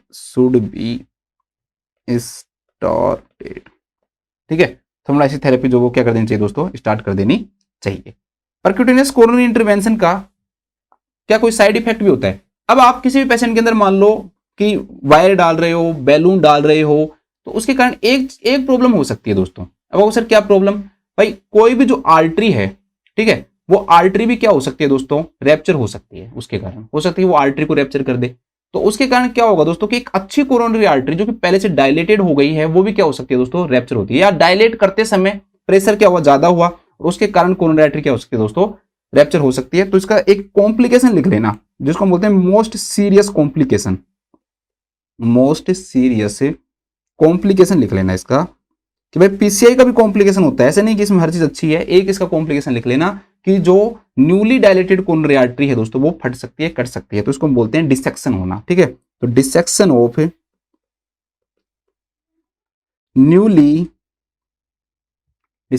newly dilated, मतलब आपने उसको डायलेट किया और डायलेट करने के कारण वो क्या हो गए दोस्तों, उसका डिसेक्शन हो गया। तो न्यूली डायलेटेड कोरोनरी आर्टरी, तो उसका क्या हो सकता है, डिसेक्शन हो सकता है। तो ये एक अकेला इसका क्या है दोस्तों, आपका कॉम्प्लिकेशन है, थोड़ा सा इस पे ध्यान रखना। अब हम नेक्स्ट पढ़ते हैं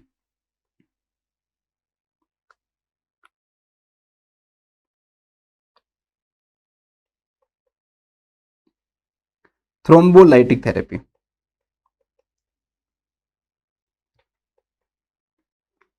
पहली चीज तो क्या है, ध्यान रखना, वहां भी मैंने आपको लिखाया था कि इसको हम NSTEMI के अंदर यूज नहीं करते हैं। किसके अंदर यूज करते हैं, STEMI के अंदर हम इसका यूज करते हैं। अब आप कहोगे सर क्यों नहीं करते हैं, ठीक है, ये दिमाग में होना चाहिए। देखो NSTEMI के अंदर मेनली पूरा जो ब्लॉकेज है ना वो नहीं पाया जाता है, ठीक है, ब्लॉकेज क्या पाया जाता है, कम पाया जाता है। तो उस दौरान कम ब्लॉकेज है, पहली बात तो, और उस दौरान क्या होता है दोस्तों कि NSTEMI के अंदर ये चांसेस होते हैं कि वो जो ब्लॉकेज जो हुआ था उसके अंदर आपने पीसीआई किया, पीसीआई करने के कारण जो थ्रोम्बस है वो अपनी जगह से हटेगा, जब आप उसको डायलेट करोगे तो थ्रोम्बस हटेगा। तो जो थ्रोम्बस है ना दोस्तों, ये क्या होता है कि मेन कोरोनरी आर्टरी से हटके छोटी छोटी जो कोरोनरी आर्टरी की जो ब्रांचेज है ना, वहां पर जाके क्या हो जाता है दोस्तों, ये फंस जाता है, उसके चांसेस क्या होते हैं, ज्यादा होते हैं, ठीक है। एक क्वेश्चन और बनता है एसटीएमए और एनएसटीएमए, एक छोटा सा डिफरेंस और ध्यान रखना कि एसटीएमए के अंदर पूरा ब्लॉकेज तो होता ही है और मेनली थ्रोम्बस का फॉर्मेशन ज्यादा होता है, और एनएसटीएमए के अंदर मेनली प्लेटलेट का एग्रीगेशन क्या होता है, ज्यादा होता है। अब देखो यहां पर ये ब्लॉकेज क्या करेगा, छोटी छोटी आर्टरीज को ब्लॉक कर देगा, तो ये भी बड़ी प्रॉब्लम है। तो कॉम्प्लिकेशन होने के जो चांसेस जो होते हैं ना दोस्तों, ये इसके अंदर ज्यादा होते हैं। बड़े ब्लॉक को, बड़ा जो ब्लॉकेज है ना, उससे ज्यादा जो चांसेस जो है वो छोटे ब्लॉकेज के टूटने से होते हैं, और वो जो छोटा ब्लॉकेज टूटकर छोटी छोटी आर्टरीज है ना दोस्तों, उनको ब्लॉक करता है। तो इसलिए एनएसटीएमए के अंदर ये माना जाता है कि जो थ्रोम्बोलाइटिक जो थेरेपी है ना दोस्तों, वो नहीं देनी चाहिए, थ्रोम्बोलाइटिक थेरेपी नहीं देनी चाहिए, ध्यान रखना। अब पढ़ते हैं हम थ्रोम्बोलाइटिक थेरेपी को। तो किस में यूज करते हैं? एसटीएमआई में यूज करते हैं। ठीक है, यहाँ पर इसका लिखा है, इसमें देते हैं, इसको ऐसे टिक कर लो। इसके अंदर हम क्या करते हैं दोस्तों? देते हैं। अब कौन कौन सी ड्रग्स देते हैं? तो एक ड्रग तो बच्चे को पता है शायद, स्ट्रेप्टो जो काइनेज जो ड्रग है दोस्तों, वो सबने सुनी हुई होती है, स्ट्रेप्टोकाइनेज। एक जो ड्रग इसके अंदर देते हैं दोस्तों, हम कौन से देते हैं? स्ट्रेप्टोकाइनेज देते हैं। ठीक है, और कुछ ड्रग्स भी आजकल देते हैं, जैसे एलटी प्लेज, एलटी जो प्लेज है दोस्तों, वो ड्रग देते हैं। ठीक है, इसको और याद रख लेना। एक और याद रख तो रेटी प्लेज याद रख लेना, बस, और ज्यादा याद रखने की जरूरत है नहीं। या फिर भी कुछ याद नहीं है तो प्लेज याद रख लेना, ताकि उससे रिलेटेड कोई भी जो ड्रग आएगी वो आपको याद रहे। जो और कोई भी से रिलेटेड कोई भी ड्रग आएगी तो आपको क्या रहेगी दोस्तों? इसके अंदर याद रहेगी। ठीक है, अब हम पढ़ते हैं भाई हमारा गोल क्या होता है, ये कब स्टार्ट करेंगे? अगर आपको ये देनी है तो जब आपको लगे कि भाई, उसमें मैंने आपको क्या बताया कि आपको लगे कि भाई हॉस्पिटल क्या है, पीसीआई नहीं हो सकता, कब देंगे? देखो गोल क्या है इसका, गोल ये है कि आपको लगे कि जो पीसीआई है वो नहीं हो सकता, मोर देन 2 आवर्स है। लेकिन ये डिसीजन लेने में ऐसा नहीं कि आपको 3 घंटे लगा दिए, ये डिसीजन लेने में आपको 3 घंटे नहीं लगाने हैं। जो डॉक्टर उसको प्रेस्क्राइब करना चाहिए इसको विद इन 30 मिनट्स, तो इसको बोलते हैं हम डोर टू नीडल टाइम। मतलब कि 30 मिनट के अंदर अंदर जब पेशेंट हॉस्पिटल के अंदर आया, जबकि जब ये स्टार्ट कर देना चाहिए। तो डोर टू जो नीडल जो टाइम है, 30 मिनट के अंदर अंदर जो आपका जो थ्रोम्बोलाइटिक जो थेरेपी है दोस्तों, वो क्या कर देनी चाहिए? स्टार्ट कर देनी चाहिए। ठीक है, थर्मोलाइटिक थेरेपी क्या कर देनी चाहिए दोस्तों? स्टार्ट कर देनी चाहिए। मेन इसके अंदर जो ड्रग हम पढ़ते हैं दोस्तों, वो कौन सी पढ़ते हैं? हम स्ट्रेप्टोकाइनेज पढ़ते हैं। मेन जो थेरेपी वो क्या पढ़ते हैं? हम स्ट्रेप्टोकाइनेज पढ़ते हैं। ठीक है, इसके नुकसान भी हैं, सब कुछ, कई सारी चीजें पढ़ेंगे हम, पढ़ते हैं। चलो, सबसे पहली चीज स्ट्रेप्टोकाइनेज के बारे में पढ़ते हैं। स्ट्रेप्टो जो काइनेज है दोस्तों, वो एक बैक्टीरिया से प्राप्त होता है, जिसे हम बोलते हैं ग्रुप सी स्ट्रेप्टोकोकस। ठीक है, ग्रुप सी स्ट्रेप्टोकोकस इक्विसिमिलस। ज्यादा याद नहीं हो तो मिलस याद रख लेना, क्योंकि ये तो सबको याद रहता है ग्रुप सी स्ट्रेप्टोकोकस। तो बस ये याद रख लेना कि लास्ट में क्या आता है? मिलस आता है, हमें मिलो, मिल अस। ठीक है, तो इस बैक्टीरिया से हमें क्या होती है दोस्तों? ये प्राप्त होती है। कैसे दी जाती है? ये आईवी दी जाती है। कैसे दी जाती है? आईवी दी जाती है। ठीक है, कैसे दी जाती है? आईवी दी जाती है। कितनी दी जाती है? तो लगभग ये दी जाती है दोस्तों 15 लाख। तो 1.5 मिलियन यूनिट भी लिखा हुआ सकता है, या फिर 15 लाख इंटरनेशनल यूनिट भी लिखा हुआ आ सकता है। 15 लाख यूनिट ऐसे भी लिखा हो सकता है। दिखाता हूं इमेज में ताकि थोड़ा सा याद हो जाए।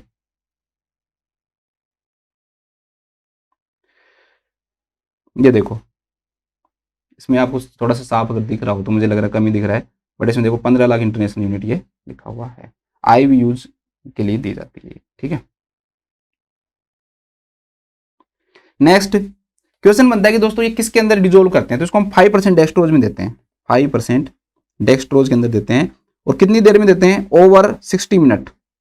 ओवर 60 मिनट्स के अंदर हमें, लगभग 60 मिनट के अंदर देते हैं। लेकिन दोस्तों इसका भी एक कॉम्प्लिकेशन होता है। ठीक है, इसका भी क्या होता है? कॉम्प्लिकेशन होता है, या हम कहीं साइड इफेक्ट होता है, किसके कारण कई बार पेशेंट के अंदर हो सकता है कि क्या होने लग जाए दोस्तों, क्योंकि थ्रोम्बोलाइसिस कर रहा है। अब जब थर्मोलाइसिस कर रहा है दोस्तों, तो सिंपल सी बात है, क्या कोज कर सकता है? ब्लीडिंग कोज कर सकता है। तो इसका भी साइड इफेक्ट होता है क्या? ब्लीडिंग। ब्लीडिंग इतनी ज्यादा हो सकती है कि उस पेशेंट को इंट्राक्रेनियल क्या हो सकता है दोस्तों? हेमरेज हो सकता है। उस पेशेंट को क्या हो सकता है? इंट्राक्रेनियल क्या हो सकता है दोस्तों? हेमरेज हो सकता है। तो ये इसके क्या होते हैं दोस्तों? साइड इफेक्ट होते हैं। अब अगर मान लो कि किसी भी पेशेंट को ये हो गया तो उसका एंटीडोट देना भी जरूरी है। भाई आपने स्ट्रेप्टोकाइनेस दे दिया और उस पेशेंट को क्या हो गया? इंट्राक्रेनियल हेमरेज हो गया, ब्लीडिंग स्टार्ट हो गई, तो उसका एंटीडोट भी देना क्या है? जरूरी है। तो उस कंडीशन के अंदर हम इसका एंटीडोट देते हैं, जिसको बोलते हैं EACA। ठीक है, sorry EACA, epsilon amino caproic acid. Simple सा, आपने बहुत कम सुना हुआ होता है, मुझे पता है, सारे एंटीडोट पढ़ते हो आप। सिंपल सा क्वेश्चन बनेगा कि स्ट्रेप्टोकाइनेस का एंटीडोट क्या होता है। तो एप्सिलॉन एमिनो कैप्रोइक एसिड क्या होता है दोस्तों? इसका एक एंटीडोट था। अगर किसी पेशेंट के अंदर ब्लीडिंग हो गई तो हमें ये देना पड़ेगा। दूसरा दोस्तों, जो स्ट्रेप्टोकाइनेज है ना, इसके रीयूज के ऊपर और प्रोहिबिशन है। प्रोहिबिशन मतलब क्या है कि एक्चुअली में ये एनाफाइलेक्सिस कर देता है, ये पेशेंट के अंदर एलर्जी कर देता है। ठीक है, एनाफाइलेक्टिक शोक तक कर सकता है। तो उस कंडीशन के अंदर इसके लिए प्रोटोकॉल बनाए गए हैं कि अगर किसी भी पेशेंट को, अगर आपको स्ट्रेप्टोकाइनेस देना है, अगर एक बार स्ट्रेप्टोकाइनेस दे दिया गया, ठीक है, तो उसको कम से कम हम 6 मंथ के बाद ही दोबारा दे सकते हैं। 6 महीने के बाद ही हमें दोबारा से क्या देना पड़ेगा दोस्तों, ये देना पड़ेगा। क्यों? नहीं तो अगर आपने 6 महीने से पहले दे दिया, 6 मंथ से पहले दे दिया, तो ये एनाफाइलेक्सिस कोज करवा सकता है। एनाफाइलेक्सिस क्या करवा सकता है? कोज करवा सकता है, अगर आपने 6 महीने से पहले दे दिया तो। अगर एनाफाइलेक्सिस हो गया तो इसकी आप ड्रग ऑफ चॉइस दोगे। एनाफाइलेक्सिस की ड्रग ऑफ चॉइस है ये, ठीक है। स्ट्रेप्टोकाइनेस ब्लीडिंग की नहीं है। अगर ब्लीडिंग के कारण हो रहा है दोस्तों तो हम ESC देंगे, एप्सिलॉन एमाइनो कैप्रिक एसिड देंगे। लेकिन अगर एनाफाइलेक्सिस हो गया तो उसकी ड्रग ऑफ चॉइस क्या होती है दोस्तों? एड्रेनलिन देते हैं, IM, ठीक है। IM क्या देते हैं दोस्तों? हम एड्रेनलिन इसके अंदर देते हैं। क्या इसके कुछ कॉन्ट्राइंडिकेशंस भी होते हैं कि हर पेशेंट को दे सकते हैं? नहीं भाई, सिंपल सी बात है कि जब ब्लीडिंग करवा रहा है तो हर पेशेंट के अंदर तो हम नहीं देंगे, हर पेशेंट के अंदर तो नहीं देंगे। तो पहला कॉन्ट्राइंडिकेशन तो मैंने आपको सबसे पहले बताया था, NSTMI के अंदर नहीं देंगे। क्यों? क्योंकि जो क्लोट है वो वहां से ब्रेक होगा, स्मॉल ब्लड वेसल्स के अंदर पहुंचेगा और मोर ब्लॉकेज क्या करता है? कोज करता है, ठीक है। तो क्लोट जो है स्मॉल ब्लड वेसल्स में पहुंचता है, स्मॉल ब्लड वेसल्स में पहुंचेगा और वहां जाकर ये क्या करेगा दोस्तों? और ब्लॉकेज करेगा, तो मोर ब्लॉकेज होगा, इसलिए हम इसको NSTM में नहीं देते हैं, ठीक है। ये थोड़ा सा ध्यान रख लेना। इसके अलावा दोस्तों कोई भी पेशेंट है दोस्तों, मान लो उसको अभी स्ट्रोक हुआ है, रिसेंट क्या हुआ है? स्ट्रोक हुआ है। तो स्ट्रोक के पेशेंट को भी हम नहीं देंगे, क्योंकि और ज्यादा स्ट्रोक होने के चांसेस, जो हेमरेज होने के जो चांसेस हो सकते हैं दोस्तों, वो क्या कर सकते हैं? बढ़ सकते हैं। तो ऐसा माना जाता है कि कम से कम अगर 3 महीने के अंदर अंदर किसी को स्ट्रोक हुआ है तो हम ये ड्रग क्या करते हैं दोस्तों? हम प्रोवाइड नहीं देते हैं। या फिर लो प्लेटलेट काउंट हो, लो प्लेटलेट हो, किसी का BP बहुत ज्यादा होना, सीवियर अगर हाइपरटेंशन है तब भी नहीं देते हैं, क्योंकि हाइपरटेंशन के कारण वैसे ही स्ट्रोक होने के चांसेस बढ़ते हैं और वैसे भी ये थ्रोम्बोलाइसिस करवा रहा है तो और ज्यादा क्या हो जाएंगे दोस्तों? चांसेस बढ़ जाएंगे। तो सीवियर अगर हाइपरटेंशन है तब भी नहीं देंगे। हाइपरटेंसिव क्राइसिस ले सकते हो, ज्यादा बेटर वर्ड रहेगा। तो उस कंडीशन के अंदर भी हम ये नहीं देंगे। इसके अलावा दोस्तों इसको हम प्रेगनेंसी में भी नहीं देते हैं, प्रेगनेंसी के अंदर भी ये ड्रग हम नहीं देते हैं, ठीक है। तो ये आपकी ड्रग हो गई, बस बहुत इतना पढ़ लिया। इसके बाद हम बात करते हैं नेक्स्ट, क्या क्या पढ़ लिया हमने।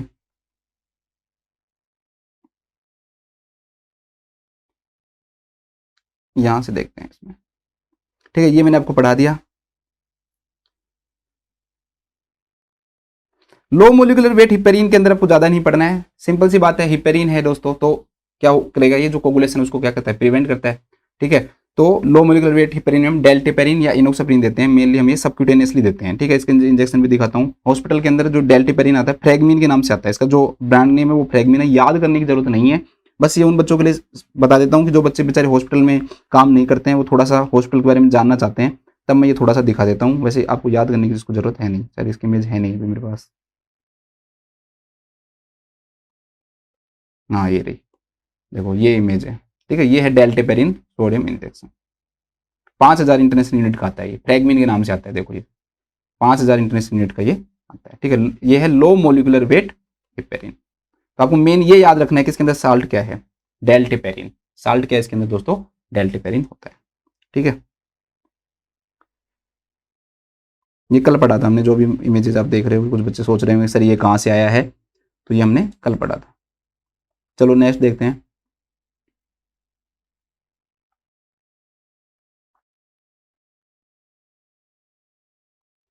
ठीक है, ये पढ़ लिया हमने। एस्प्रिन ये पढ़ा ही दिया मैंने, नाइट्रेट्स पढ़ा दिया मैंने आपको। स्टेटिन्स के अंदर कुछ ज़्यादा याद करने की जरूरत नहीं है। स्टेटिन्स के अंदर आगे एक क्वेश्चंस आएंगे आपके कोलेस्ट्रॉल से रिलेटेड, तो वहां पर मैं आपको इनके बारे में और अच्छे से बता दूंगा। अभी सिर्फ बस इनके नाम लिख लो कि कौन कौन सी ड्रग्स देते हैं हम स्टेटिन्स में। तो स्टेटिन्स के अंदर हम देते हैं अटोरोवास देते हैं। अटोरोवास का मतलब फुल फॉर्म होता है अटोरवेस्टेटिन। वहां पर मैं आपको पूरा क्लासिफिकेशन पढ़ा दूंगा कि जो लिपिड लोअरिंग जितने भी जो एजेंट हैं उनको हम यूज करते हैं, ठीक है। एक याद रख लेना, लोवास्टेटिन, एक रोजुस्टेटिन और आता है, ठीक है। एक आपका आता है रोजुस्टेटिन, बस ज्यादा नहीं याद रहे तो स्टेटिन याद रख लेना लास्ट में, ठीक है। एटोरवेस्टेटिन है ये, है ना। सबसे ज्यादा हम ये यूज करते हैं, अटोरवास के नाम से आती है 20 mg में, ठीक है। इसके बाद में पढ़ते हैं CABG, coronary artery bypass grafting. Coronary artery bypass grafting का क्या मीनिंग होता है समझते हैं। एक क्वेश्चन तो एक बार हमारे एग्जाम में सिंपल सा ये पूछा था कि इसकी फुल फॉर्म क्या होती है, कोरोनरी आर्टरी बाईपास ग्राफ्टिंग। देखो पहली बात है कोरोनरी आर्टरी, तो जो भी काम कर रहे हैं दोस्तों हम किसके लिए कर रहे हैं, कोरोनरी आर्टरी के लिए कर रहे हैं। कोरोनरी आर्टरी में मान लो कि ये कोरोनरी आर्टरी है, इसमें यहां पर क्या हो गया दोस्तों, ब्लॉकेज हो गया, तो यहां तक ब्लड जा रहा है लेकिन यहां ब्लड नहीं जा रहा है, तो हमें उस ब्लड को क्या करना पड़ेगा दोस्तों, बाईपास करना पड़ेगा। कि आगे मान लो हार्ट के किसी भी हिस्से को हमें ब्लड सप्लाई करनी है, तो हम यहां तक क्या करें दोस्तों, ब्लड की सप्लाई करें, तो उसको हम क्या कर रहे हैं दोस्तों, बाईपास कर रहे हैं। अब बाईपास के लिए हम किस चीज का यूज करेंगे दोस्तों, बाईपास के लिए आप किस चीज का यूज करोगे, तो सिंपल सी बात है भाई, बाईपास के लिए आपको कोई चीज चाहिए, तो उसको बोलते हैं ग्राफ्ट। उसको क्या बोलते हैं, ग्राफ्ट। तो बाईपास के लिए आपको क्या चाहिए, ग्राफ्ट चाहिए। तो कोरोनरी आर्टरी में ब्लड को ग्राफ्ट लगाकर बाईपास करना क्या कहलाता है, coronary artery bypass graft surgery कहलाती। ठीक है, अब इस सर्जरी में कैसे क्या क्या होता है बात करते हैं। ज्यादातर ये जो सर्जरी है दोस्तों आजकल, तो फिर भी कुछ इंसिजनल आ गई है, ज्यादातर ये सर्जरी ओपन की जाती है। तो ओपन में सबसे पहले हम चेस्ट को क्या करेंगे दोस्तों, ओपन करेंगे।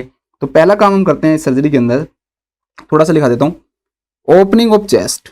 अब चेस्ट को ओपन कर रहे हैं दोस्तों, तो सीधी सी बात है, इस प्रोसीजर को हम किस नाम से जानते हैं भाई, यहां पर क्या है, स्टर्नम है, तो इसको हम स्टर्नोटोमी के नाम से जानते हैं, स्टर्नोटोमी। तो इसको हम किस नाम जानते हैं दोस्तों, स्टर्नोटोमी के नाम से जानते हैं। तो ओपनिंग ऑफ चेस्ट क्या कहलाता है, स्टर्नोटोमी।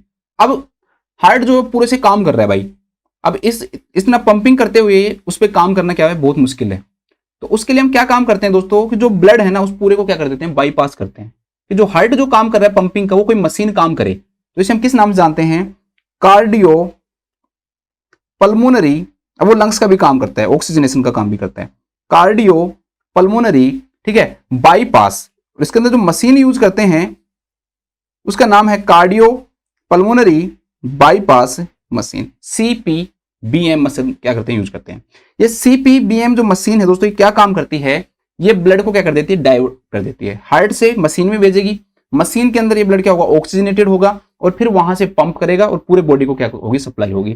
तो साइलेंट थोड़ा जो हार्ट है जिसके पास ब्लड नहीं जा रहा, वहां पे काम करना क्या रहेगा दोस्तों, आसान रहेगा। तो हार्ट का जो पूरा जो फंक्शन है ना, वो ये मशीन करती है, जिसको हम किस नाम से जानते हैं दोस्तों, CPBM के नाम से जानते हैं। तो CPBM मशीन क्या करती है दोस्तों, ब्लड को हार्ट से क्या करती है, डाइवर्ट करती है। तो blood is diverted from heart, heart से ब्लड को क्या कर रही है, डाइवर्ट कर रही है। ठीक है, किसके अंदर, टू ए मशीन, तो ये टू CPBM के अंदर, और वहां से जो ब्लड है दोस्तों क्या होगा, पहले ऑक्सीजनेट होगा, और ऑक्सीजनेट होकर फिर पंप करेगा उसको। ठीक है, तो heart to CPM and where it is oxygenated, वहां से क्या होगा दोस्तों, ये ऑक्सीजनेटेड होगा, और एक पंप, उसमें पंप भी रहता है, और वापस लौटेगा, and return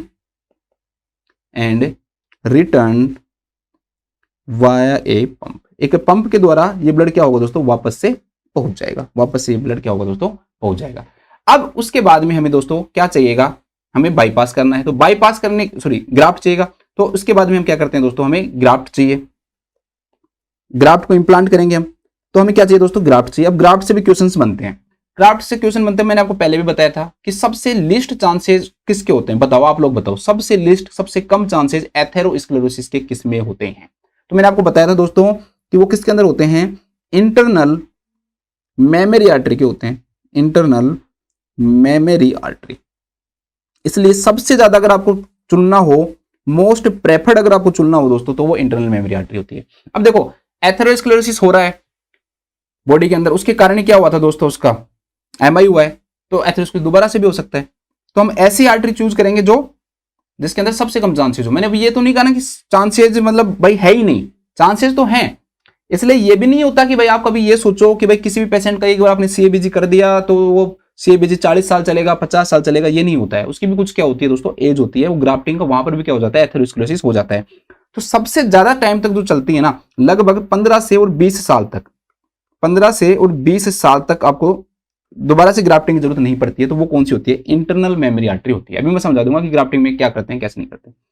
internal memory artery use नहीं कर रहे दोस्तों, तो उसके अलावा फिर हम यूज करते हैं उसमें रेडियल आर्टरी। क्या यूज करते हैं दोस्तों, जो रेडियल जो आर्टरी है वो हम क्या कर सकते हैं, यूज कर सकते हैं। 2 वेन भी यूज कर सकते हैं, क्या कर सकते हैं, 2 वेन भी यूज कर सकते हैं, जिसमें हम करते हैं ग्रेट सेफिनियस वेन, ग्रेट सेफिनियस वेन। अब वेन के अंदर है ना, वेन की जो लाइफ है ना वो बहुत कम होती है, वेन की लाइफ तो 5 साल की होती है, ठीक है। रेडियल आर्टरी जो है वो लगभग 10 से 12 साल तक काम करती है। याद करने की जरूरत नहीं है इनको ना कि कितने साल तक काम करती है, इतनी डिटेल हमारे क्वेश्चन नहीं आएंगे। एक जो वेन यूज करते हैं हम दोस्तों वो हम करते हैं ग्रेट एपिप्लोइक, ठीक है, great epiploic artery, sorry when, great नहीं है सॉरी, गैस्ट्रो करो यार इसको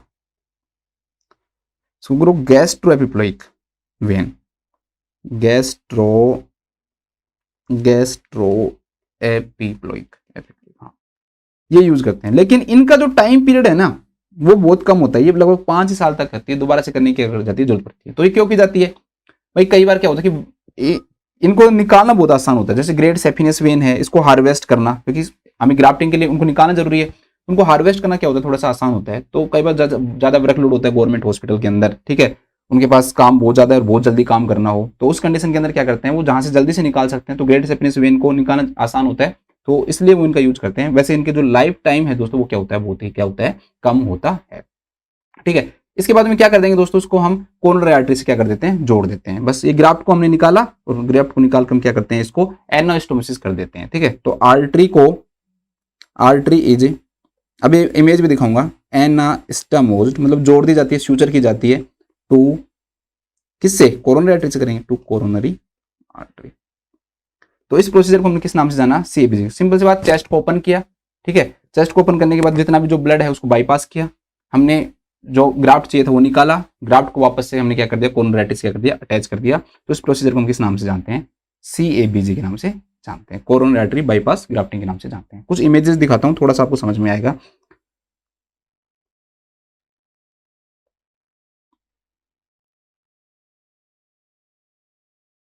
एक तो ये इमेज देखो दोस्तों, जो कोरोनरी आर्टरी बाईपास जो मशीन है ना वो ये मशीन है, ठीक है। ये वाली जो मशीन अगर आपको इमेज में मान लो कभी क्वेश्चन में दे दे, तो ये वाली जो मशीन आपको दिख रही है ना दोस्तों, ये है आपकी कोरोनरी आर्टरी बाईपास मशीन, ठीक है।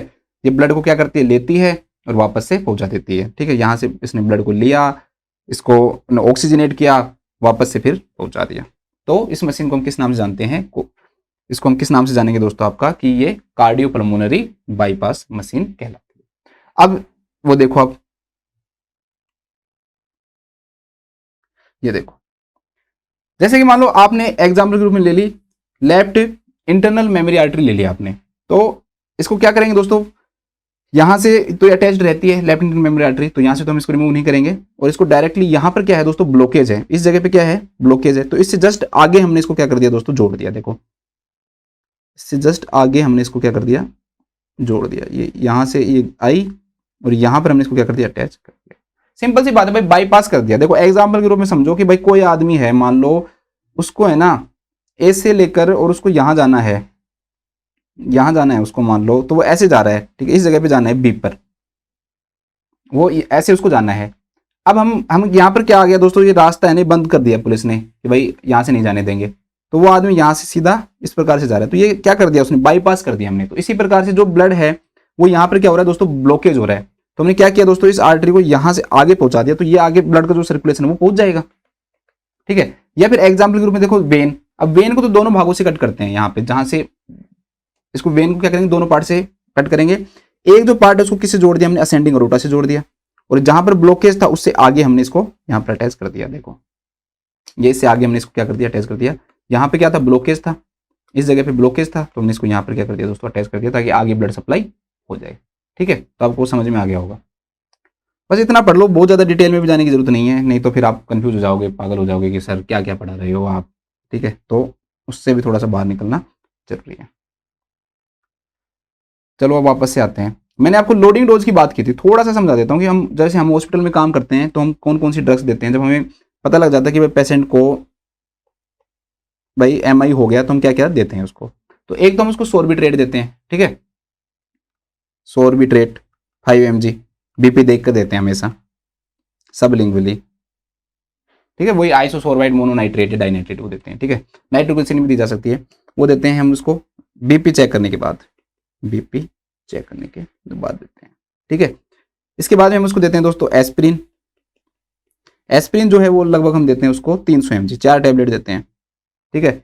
इसके बाद हम उसको देते हैं क्लोपिवास, ये भी लगभग 4 टैबलेट ही दी जाती हैं, तो ये 300 mg दी जाती है। अगर ये नहीं दे रहे तो दोस्तों हम क्या देते हैं, टिकाग्रिलोड देते हैं। ये नहीं दे रहे तो टिकाग्रिलोड देंगे, ये हम देते हैं 180 mg। और एक जो ड्रग दी जाती है दोस्तों वो हम क्या कौन सी देते हैं, अटोरवास देते हैं, 80 mg। ठीक है, तो एक टैबलेट सॉर्बिट्रेट, एक एस्प्रिन, एक इन दोनों में से एक, और चौथी जो टैबलेट देते हैं वो हम अटोरवास देते हैं। तो ये मतलब पेशेंट को दी जाती है, लोडिंग डोज है। डॉक्टर हमेशा ऐसे नहीं करता कि भाई वो कि सारी ड्रग एक एक करके बताएगा हमें, जब हम काम करते हैं इमरजेंसी के अंदर तो वो डायरेक्टली हमें बताएगा भाई लोडिंग डोज दे दो इस पेशेंट को, तो फिर वो फिक्स है कि भाई लोडिंग डोज के अंदर हम क्या क्या देते हैं। तो इस प्रकार से हम ड्रग देते हैं, याद करने की जरूरत नहीं है, प्रैक्टिकल नॉलेज के लिए मैंने आपको बता दिया कि भाई ये जो ड्रग्स हैं वो दी जाती है। ठीक है, कुछ चीज रह तो नहीं गई, नहीं पर मैं वापस से बैक आता हूँ। हमने अच्छी डिटेल में पढ़ लिया, मुझे नहीं लगता कि कुछ बचेगा। देखो ठीक है, इसमें नो थ्रोम्बोलाइटिक एजेंट है, पीसीआई हमने पढ़ लिया, ड्यूअल प्लेटलेट जो थेरेपी है वो हमने पढ़ लिया, एलएमडब्ल्यूएस नाइट्रेट्स पढ़ा दिए, स्टेटिन थोड़ा सा बताई दिया आपको, जो सीएबीजी मैंने उसके बारे में आपको बताई रखा है। तो ये सब देते हैं। कुछ बुक्स के अंदर है ना एक इंपॉर्टेंट चीज बता देता हूँ, ठीक है, लास्ट में। इसमें आप चाहो तो अदर ड्रग्स करके डाले ना, अदर्स में आजकल है ना दोस्तों नियासिन और दी जा रही है। ठीक है, तो आपसे पूछ सकते हैं भाई कौन सी विटामिन दी जाती है, तो नियासिन है दोस्तों। ये माना जाता है कि जो नियासिन है वो एचडीएल को क्या करती है दोस्तों, इंक्रीज करती है। तो ये क्वेश्चन बन सकता है कि भाई एमआई के पेशेंट के अंदर मान लो या एचडीएल को इंक्रीज करने के लिए कौन सी ड्रग दी जाती है, तो क्या देते हैं दोस्तों, हम नियासिन देते हैं। या ट्राइग्लिसराइड को कम करने के लिए क्या दी जाती है, तो ओमेगा 3 फैटी एसिड दिया जाता है, ओमेगा 3 फैटी एसिड। इसलिए आजकल जो एक मैंने आपको और बताया था होमोसिस्टीन नेमिया, जो मैंने आपको बताया था, तो मैंने आपको उसमें बताया था कि भाई आजकल इंडियन जो पॉपुलेशन है उसको एमआई की जल्दी होने के चांसेस होते हैं, ठीक है, वेस्टर्न की तुलना में। क्यों, क्योंकि होमोसिस्टीनेमिया के चांसेस ज्यादा होते हैं, तो उस कारण से हम उसको विटामिन देते हैं। उसमें B3, B6, B9 ये सब दी जाती है। ठीक है, तो वो भी रीजन है। और एक ये एचडीएल को भी क्या कर रहा है दोस्तों, आपको इंक्रीज कर रहा है, तो उस कारण से हम इसको देते हैं। ठीक है, बस ये बहुत है, इतना हो गया। अब हम एक बार क्वेश्चन पे आ जाते हैं। सब पढ़ लिया हमने। क्वेश्चन तो बहुत ही सिंपल है, कुछ भी नहीं है कि भाई आप किसी भी पेशेंट को अगर प्लेटलेट एग्रीगेशन इनहिबिटर दे रहे हो, जैसे कि आपने क्लोपिडोग्रेल दी, क्लोपीवास दी, तो उस पेशेंट के अंदर क्या चीज चेक करोगे, तो एपिस्टेक्सिस चेक करेंगे। बस सिंपल सी बात है। क्या चेक करते हैं दोस्तों, हम एपिस्टेक्सिस चेक करते हैं। ठीक है, नहीं nausea, chest pain, elevated temperature, ये कोई भी चीज हम उसके अंदर चेक नहीं करते हैं। चलो इसके बाद नेक्स्ट देखते हैं। आज तो एक ही क्वेश्चन हुआ है हमारा इतनी देर में, बट लेकिन ये है कि जो भी चीज हो बस वो अच्छे से हो, आपको ऐसा नहीं लगे कि भाई बस पढ़ लिया और कोई काम का नहीं है। तो ये तो बहुत सिंपल है कि what must the nurse do to determine a client's pulse pressure. बताओ, ये तो आप लोग ही बता दो, सिंपल है, इससे सिंपल तो कोई क्वेश्चन ही नहीं है भाई। पल्स प्रेशर को जांचना, कैसे हम पल्स प्रेशर जांचते हैं, बस ये, इससे सिंपल तो मुझे नहीं लगता कि कोई भी क्वेश्चन होगा। इससे सिंपल कोई क्वेश्चन बना ही नहीं है। पहला दे रखा है multiply the heart rate by stroke volume. Stroke volume को और हार्ट रेट को क्या कर दो दोस्तों, मल्टीप्लाई कर दो। इसे हम किस नाम से जानते हैं, कार्डियक आउटपुट के नाम से जानते हैं। इसे हम किस नाम जानते हैं दोस्तों, कार्डियक आउटपुट के नाम से जानते हैं। तो ये तो कार्डियक आउटपुट हो गया। नेक्स्ट दे रखा है determine the mean blood pressure by averaging the two. ठीक है, किसी क्लाइंट का मीन ब्लड प्रेशर निकालो, उसको 2 से क्या कर दो, डिवाइड कर दो। तो बिल्कुल ऐसा हम नहीं निकालते हैं, पल्स प्रेशर ऐसे नहीं निकालता। आज का मेरा क्वेश्चन है, आपके सबको बताना है, प्लीज प्लीज कमेंट किया करो, फायदा है आपके लिए भी ये। मीन आर्टीरियल जो प्रेशर है दोस्तों, उसका क्या फॉर्मूला है। किसी भी पेशेंट के अंदर अगर आपको मीन आर्टीरियल जो प्रेशर है वो आपको निकालना है दोस्तों, तो उसका क्या फॉर्मूला है, बस आपको मुझे ये बताना है। डी है calculate the difference between the apical and radial rate. ठीक है, ये बीपी दे रखा है। Substrate the diastolic from the systolic reading. ठीक है, और एक दे रखा है calculate the difference between apical and radical rate. बताओ, एक होता है पल्स प्रेशर और एक होता है पल्स डेफिसिट। ये बहुत कंफ्यूज करता है लोगों को, है ना। एक होता है पल्स प्रेशर और एक होता है दोस्तों पल्स डेफिसिट। देखो डेफिसिट का मतलब ही क्या होता है दोस्तों, कमी होता है। ठीक है, डेफिसिट का मतलब क्या होता है दोस्तों, कमी होता है। तो सिंपल सी बात है भाई, एक पल्स ज्यादा हो और एक पल्स क्या हो, कम हो, तो उसे हम किस नाम से जानेंगे, पल्स डेफिसिट के नाम से जानेंगे। तो देखो इसमें दे रखा है calculate the difference between the apical and radical rate, मतलब एक ज्यादा होगा और एक क्या होगा, कम होगा, तो इसे हम किस नाम से जानेंगे दोस्तों, तभी तो डेफिसिट होगा। किसी चीज की कमी क्या होगी भाई, एक ज्यादा है और एक कम है, एक के पास, यही तो कमी है। तो सिंपल सी बात है, इसे हम किस नाम जानते हैं, पल्स डेफिसिट के नाम से जानते हैं। लेकिन क्वेश्चन में पल्स डेफिसिट ने पूछकर क्या पूछा है दोस्तों, पल्स प्रेशर पूछा है। तो अगर आप सिस्टोलिक बीपी में से अगर डायस्टोलिक बीपी घटा देते हो तो इसे हम किस नाम जानते हैं दोस्तों, पल्स प्रेशर के नाम से जानते हैं। जैसे कि किसी पेशेंट का सिस्टोलिक जो बीपी है वो 120 है और डायस्टोलिक क्या है 80 है, इसमें से घटाया 40 आया, तो ये जो 40 है ना दोस्तों, ये क्या कहलाएगा, आपका पल्स प्रेशर कहलाएगा। ये क्या कहलाएगा आपका? पल्स प्रेशर कहलाएगा। ठीक है, उसमें मैंने हिंदी में नहीं लिखा है, इससे पहले वाले में ना, तो उसका भी लिख लो एक बार। देखो क्लोपीवास या क्लोपिडोग्रेल लिख लो, डोग्रेल एक एंटी प्लेटलेट, या फिर पूरा लिखना चाहो तो प्लेटलेट एग्रीगेशन इनहिबिटर लिख लो। चलो, प्लेटलेट एग्रीगेशन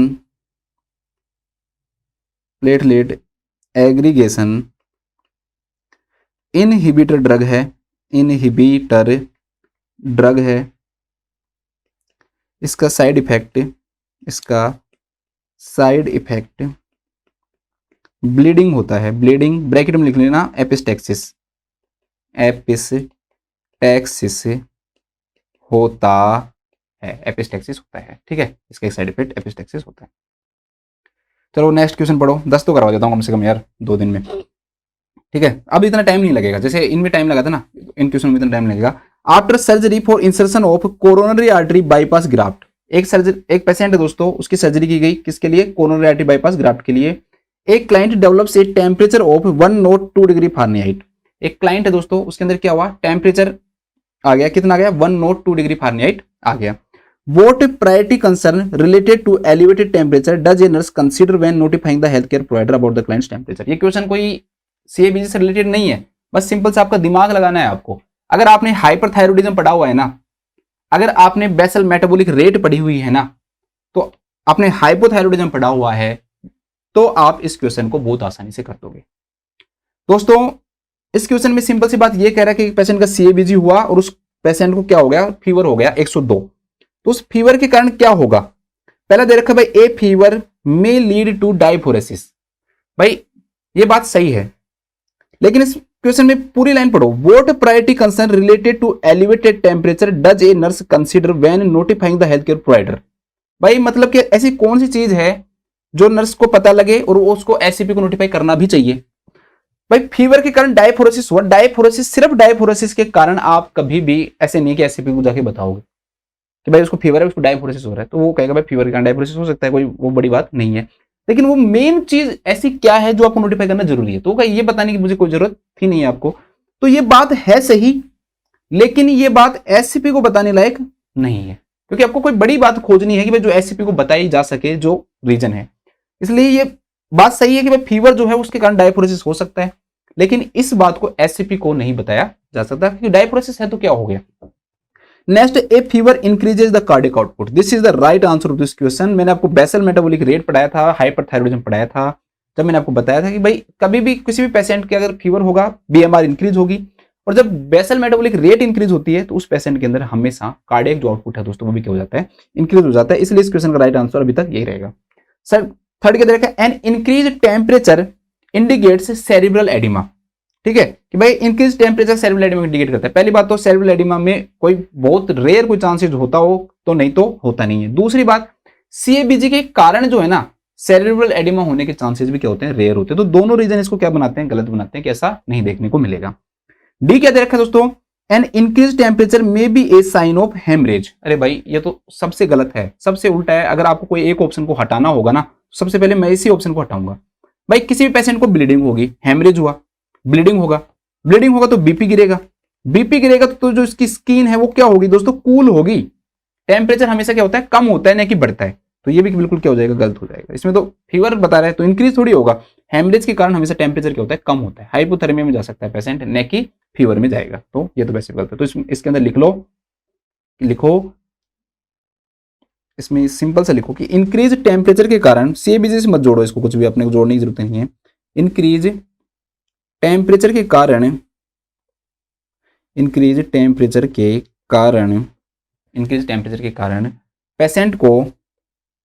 पेशेंट का BMR बढ़ने के कारण, पेशेंट का BMR के कारण कार्डियक आउटपुट इंक्रीज हो सकता है, और इस बात को नोटिफाई करना, सॉरी SCP को नोटिफाई करना क्या होता है दोस्तों? जरूरी होता है। नोटिफाई को नहीं, SCP को नोटिफाई करना जरूरी होता। ठीक है, नेक्स्ट क्वेश्चन देखते हैं। A nurse is teaching A group of client with peripheral vascular disease. ठीक है, पेरिफेरल एरिया के अंदर कोई भी मतलब आर्टेरियल वेस्कुलर जो डिसऑर्डर है, इसे हम किस नाम जानते हैं? पेरिफेरल वेस्कुलर डिजीज के नाम से जानते हैं। ठीक है, पेरिफेरल एरिया मतलब जैसे हमारी एक्सट्रीमिटीज हो गई, तो वो क्या कहलाता है? पेरिफेरल वेस्कुलर डिजीज कहलाता है। तो वो कह रहा है कि भाई उसके कारण जो क्लाइंट दोस्तों उसको about a smoking cessation programme, एक क्लाइंट कई सारे क्लाइंट को बता रही है, भाई जो नर्स है वो पढ़ा रही है पेरिफेरल वेस्कुलर डिजीज के बारे में और बता रही है कि भाई स्मोकिंग को रोकना चाहिए, स्मोकिंग सीजेशन प्रोग्राम को रोकना चाहिए। तो आपने सुना हुआ होगा कई सारी ऐसी डिजीज होती हैं, पेरिफेरल जितनी भी जो डिजीज होती हैं वो स्मोकिंग से रिलेटेड होती हैं, चाहे वो बर्जर्स डिजीज हो, ठीक है, या आपकी पेरिफेरल आर्टेरियल डिजीज हो। तो ये सारी जो डिजीज होती हैं दोस्तों ये डायरेक्टली किससे रिलेटेड होती हैं? स्मोकिंग से भी रिलेटेड होती हैं। सिर्फ स्मोकिंग नहीं है रीजन, लेकिन स्मोकिंग से रिलेटेड होती हैं। Which physiological effect of the nicotine, जो nicotine that is present in tobacco या smoking, should the nurse explain to the group. भाई क्या इफेक्ट होता है, क्यों आप उसको मना कर रहे हो? तो वो चीज बताना क्या होता है दोस्तों, जरूरी होता है। पहला दे रखा है भाई constriction of the superficial vessels dilate the deep vessels, कि भाई ये सुपरफिशियल वेसल्स को तो क्या करती है? कॉन्स्ट्रिक्ट करती है, और जो डीप जो वेसल्स होती है दोस्तों उसको क्या करती है? डायलेट करती है। तो बिल्कुल गलत है ये, चाहे सुपरफिशियल हो या डीप हो, सबको क्या करवाती है दोस्तों? ये कॉन्स्ट्रिक्शन करवाती है, सबका कॉन्स्ट्रिक्शन करवाएगी, ऑल का, न कि सिर्फ इनका। तो ये ऑप्शन क्या हो गया? गलत हो गया, क्योंकि उसने सिर्फ एक स्पेसिफाई कर दिया। नेक्स्ट क्या दे रखा दोस्तों? Constriction of the peripheral vessels increase the force of flow. बिल्कुल सही बात है कि जब कॉन्स्ट्रिक्शन होगा पेरिफेरल जो ब्लड वेसल्स है दोस्तों, तो उनका जो फोर्स ऑफ जो फ्लो है, जो बीपी है दोस्तों, क्या हो जाता है? इंक्रीज हो जाता है। फोर्स ऑफ फ्लो के इंक्रीज होने के कारण वेनस स्टेसिस के चांसेस भी क्या हो जाते हैं? इंक्रीज हो जाते हैं। जो ब्लड सप्लाई है वो भी क्या हो सकती है? कम हो सकती है बीपी के इंक्रीज होने के कारण, वैसोकॉन्स्ट्रिक्शन के कारण। तो बीपी इंक्रीज होने का मतलब ब्लड सप्लाई तो बढ़ना है नहीं, वैसोकॉन्स्ट्रिक्शन हो रहा है तो बीपी हो रहा है, तो ब्लड फ्लो क्या होगा? डिक्रीज होगा। तो उसके कारण क्या होगा दोस्तों? जो दूरस्थ जो एरिया है, पेरिफेरल जो एरिया है, उनकी जो सप्लाई है वो क्या हो जाएगी? कम हो जाएगी। तो उसके कारण जो स्मोकिंग है दोस्तों क्या करवाती है? कॉन्स्ट्रिक्शन करवाती है पेरिफेरल वेसल्स का, जिससे इंक्रीज होता है फोर्स ऑफ फ्लो। ठीक है, और जिसके कारण डेवलप होती है पेरिफेरल वेस्कुलर डिजीज। नेक्स्ट क्या दे रखा है? Dilation of the superficial vessel that causes constriction of the collateral vessels. वही बात हो गई इसके अंदर, सेम वही बात हो गई एक्चुअली में। तो दोस्तों कि भाई सुपरफिशियल वेसल्स को डायलेट कर रही है और कोलैटरल सर्कुलेशन को क्या कर रही है दोस्तों? कॉन्स्ट्रिक्शन कर रही है। तो ये भी बिल्कुल क्या हो गया? गलत हो गया। ठीक है, तो ये भी क्या है? गलत है। तो डायलेशन की जगह क्या करती है? कॉन्स्ट्रिक्शन करती है, बताने की जरूरत नहीं है शायद। नेक्स्ट क्या है? Dilation of the peripheral vessels causes reflex constrict. ये कह रहे हैं कि भाई पहले क्या होगा? पेरिफेरल जो ब्लड वेसल्स हैं उनको क्या करेगी दोस्तों? डायलेट करेगी, उसके कारण कॉन्स्ट्रिक्शन होता है। ऐसा नहीं है, ये डायरेक्टली कॉन्स्ट्रिक्ट करती है, कोई डायलेशन नहीं करती है, डायरेक्टली क्या करती है दोस्तों? कॉन्स्ट्रिक्ट करती है। बस ऑप्शन बना दिए उन्होंने, तो बनाने थे कुछ भी बना दो। तो ये डायरेक्टली कॉन्स्ट्रिक्ट करती है, ऐसा नहीं करती है। तो ये भी क्या हो जाएगा? गलत हो जाएगा। तो राइट जो आंसर होगा दोस्तों क्या होता है कि पेरिफेरल वेसल्स को कॉन्स्ट्रिक्ट करती है, फोर्स ऑफ फ्लो तो इंक्रीज होता है, लेकिन एक्सट्रीमिटीज को जो ब्लड की जो सप्लाई है वो क्या हो जाती है दोस्तों? डिक्रीज हो जाती है। ब्लड की जो सप्लाई है एक्सट्रीमिटीज को वो क्या होती है? डिक्रीज होती है। तो लिख लो, लिखो,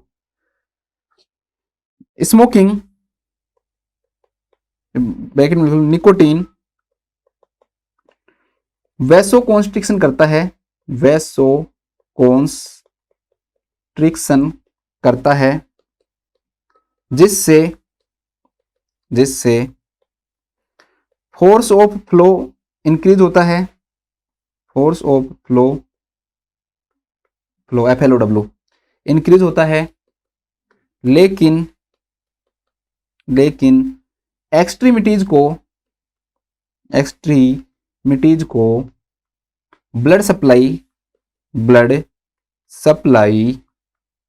डिक्रीज हो जाती है, एक्सट्रीमिटीज को जो ब्लड सप्लाई है दोस्तों वो क्या हो जाती है? डिक्रीज हो जाती है। आगे मैं आपको पेरिफेरल जो आर्टेरियल डिजीज है उसके बारे में मैं आपको पढ़ा दूंगा, आगे पढ़ेंगे है ना। इसके बाद हम नेक्स्ट क्वेश्चन देखते हैं। नेक्स्ट क्वेश्चन है कि ड्यूरिंग एन इंटरव्यू के दौरान the nurse discovers that the spouse of a debilitated, मतलब एक वीक, कमजोर, chronically constipated client digitally remove stool from the client's rectum. ठीक है भाई, नर्स इंटरव्यू करती है तो पता लगता है कि भाई एक पेशेंट को क्या हो रहा था दोस्तों? पेशेंट को कॉन्स्टिपेशन होता है ना, तो वो क्या करती है? कॉन्स्टिपेशन के अंदर जो स्टूल है उसको जानबूझ के बाहर से रिमूव करती है। ठीक है, पेशेंट खुद नहीं कर रहा, उसके जो स्पाउज है वो उसको क्या करती है दोस्तों? स्टूल को क्या करती है? रिमूव करती है, चाहे ग्लव्स के द्वारा कैसे करे, डिजिटली करे। ठीक है, अब उसने देखा व्हाट रेस्पॉन्स टू डिसइंफेक्शन मतलब ये जो प्रोसेस है जिसके द्वारा स्टूल बाहर निकला जाता है, that is disinfection. Is the nurse attempting to prevent, nurse is attempting to prevent by presenting other strategies to regulate the client's bowel movement. वो कह रही नहीं ये स्ट्रेटजी यूज नहीं करनी चाहिए, ठीक है, वो इसको प्रिवेंट करवाना चाह रही है। वो कह रहे भाई दूसरी इसको आप क्या करो, प्रिवेंट करो, और कोई स्ट्रेटजीज है ना वो हम यूज करेंगे। क्यों ऐसा कह रही है वो नर्स? भाई सिंपल सी बात है कि उस जगह पे क्या होता है दोस्तों कि जो वेगस नर्व है वो प्रेजेंट होती है, ठीक है, उसकी ब्रांच प्रेजेंट होती है।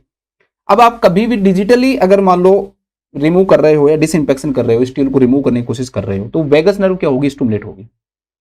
अब वेगस नर्व जो स्टिमुलेट होती है दोस्तों, आपको पता है कि जो वेगस जो नर्व होती है वो हमेशा क्या काम करती है, पैरासिम्पैथेटिक काम करती है। एसिटाइलकोलिन रिलीज होता है, उससे क्या होगा दोस्तों, जो हार्ट रेट है या बीपी है ये क्या होते हैं दोस्तों, डिक्रीज होते हैं, मेनली हार्ट रेट में ज्यादा फर्क पड़ता है। तो ऐसे रिमूव करने के कारण इसका सबसे बड़ा नुकसान क्या होता है कि जो पेशेंट है उसकी जो हार्ट रेट है दोस्तों वो क्या हो सकती है, कम हो सकती है। इसलिए नर्स क्या कहती है, नर्स ये कहती है कि भाई आपको ऐसे स्टूल को रिमूव नहीं करना चाहिए। बस इस क्वेश्चन में यही था कि एक पेशेंट है, उसकी जो साथ स्पाउस जो आता है या आती है वो कहती है कि भाई इसको कॉन्स्टिपेशन है, हम वैसे डिजिटली इसको क्या करते हैं, स्टूल को बाहर निकालते हैं, रिमूव करते हैं, ठीक है, पेशेंट खुद नहीं निकालता, डिफिकेशन के द्वारा नहीं निकाला जाता है। तो नर्स उसको प्रिवेंट करती है, नहीं ये मत करो आप, और स्ट्रेटजीज यूज करते हैं। तो वो पूछा भाई नर्स ऐसा प्रिवेंट क्यों कर रही है उसे, तो नर्स इसलिए प्रिवेंट कर रही है क्योंकि ये हार्ट रेट को क्या कर सकता है दोस्तों, स्लो करता है। क्यों? क्योंकि वेगस नर्व की स्टिमुलेशन होने के कारण जो हार्ट रेट है वो क्या हो जाती है, स्लो हो जाती है, ठीक है। नए तरह का इंक्रीज द पल्स रेट नहीं करता, डायलेशन ऑफ द ब्रोंक्यूल्स कोई लेना देना ही नहीं है, कोरोनरी आर्टरी वैसोडायलेशन का भी कोई लेना देना नहीं है, ठीक है। अब ये रीजन नहीं है कि सर ये क्यों नहीं, भाई नहीं है वेगस नर्व वहां पर तो नहीं होता। लिख लो, इसमें भी लिख लो, इसमें लिखो, लिखो स्टूल को रेक्टम से डिजिटली या मैनुअली रिमूव करने के कारण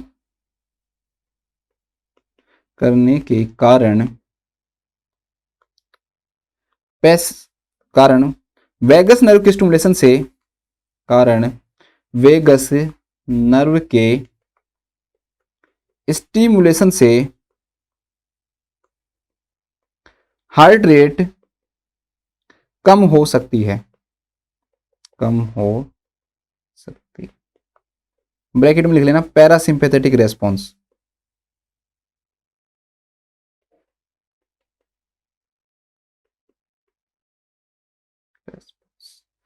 तो ये हमारी एक छोटी सी क्लास थी। मैं सोच तो और भी रहा था, मैंने और भी क्वेश्चंस लेके आया था मैं, बट टाइम बहुत ज़्यादा हो जाता है। मुझे पता है कि लंबी क्लास में आप लोग बोर हो जाते हो, तो अगर आप क्या चाहते हो कि कैसी क्लास होनी चाहिए तो एक बार कमेंट करके मुझे ज़रूर बताना कि आप लंबी क्लास आते हो, छोटी क्लास आते हो, कैसी क्लास आते हो, कि फिर मैं समझूँ उस हिसाब से, ठीक है। तो आज हमने मायोकार्डियल इन्फ्रेक्शन को बहुत अच्छे से पढ़ा है, बहुत अच्छी डिजीज़ है दोस्तों, इसलिए मैंने इतनी डिटेल में पढ़ाया, नहीं तो कोई मुझे मज़ा नहीं आता कि भाई किसी डिजीज़ को डिटेल में पढ़ाने में, लेकिन बहुत सारे क्वेश्चन इससे पूछे जाते हैं, बार बार पूछे जाते हैं, इसलिए हमने अच्छे से इसके बारे में पढ़ा है। और मैं आशा करता हूँ कि आप लोगों को अच्छे से समझ में आया होगा, कार्डियोवास्कुलर जो सिस्टम है वो आपको अच्छा लग रहा होगा, मज़ा आ रहा होगा। तो सभी लोग अपना ध्यान रखें, स्वस्थ रहें, खुश रहें। Thank you so much.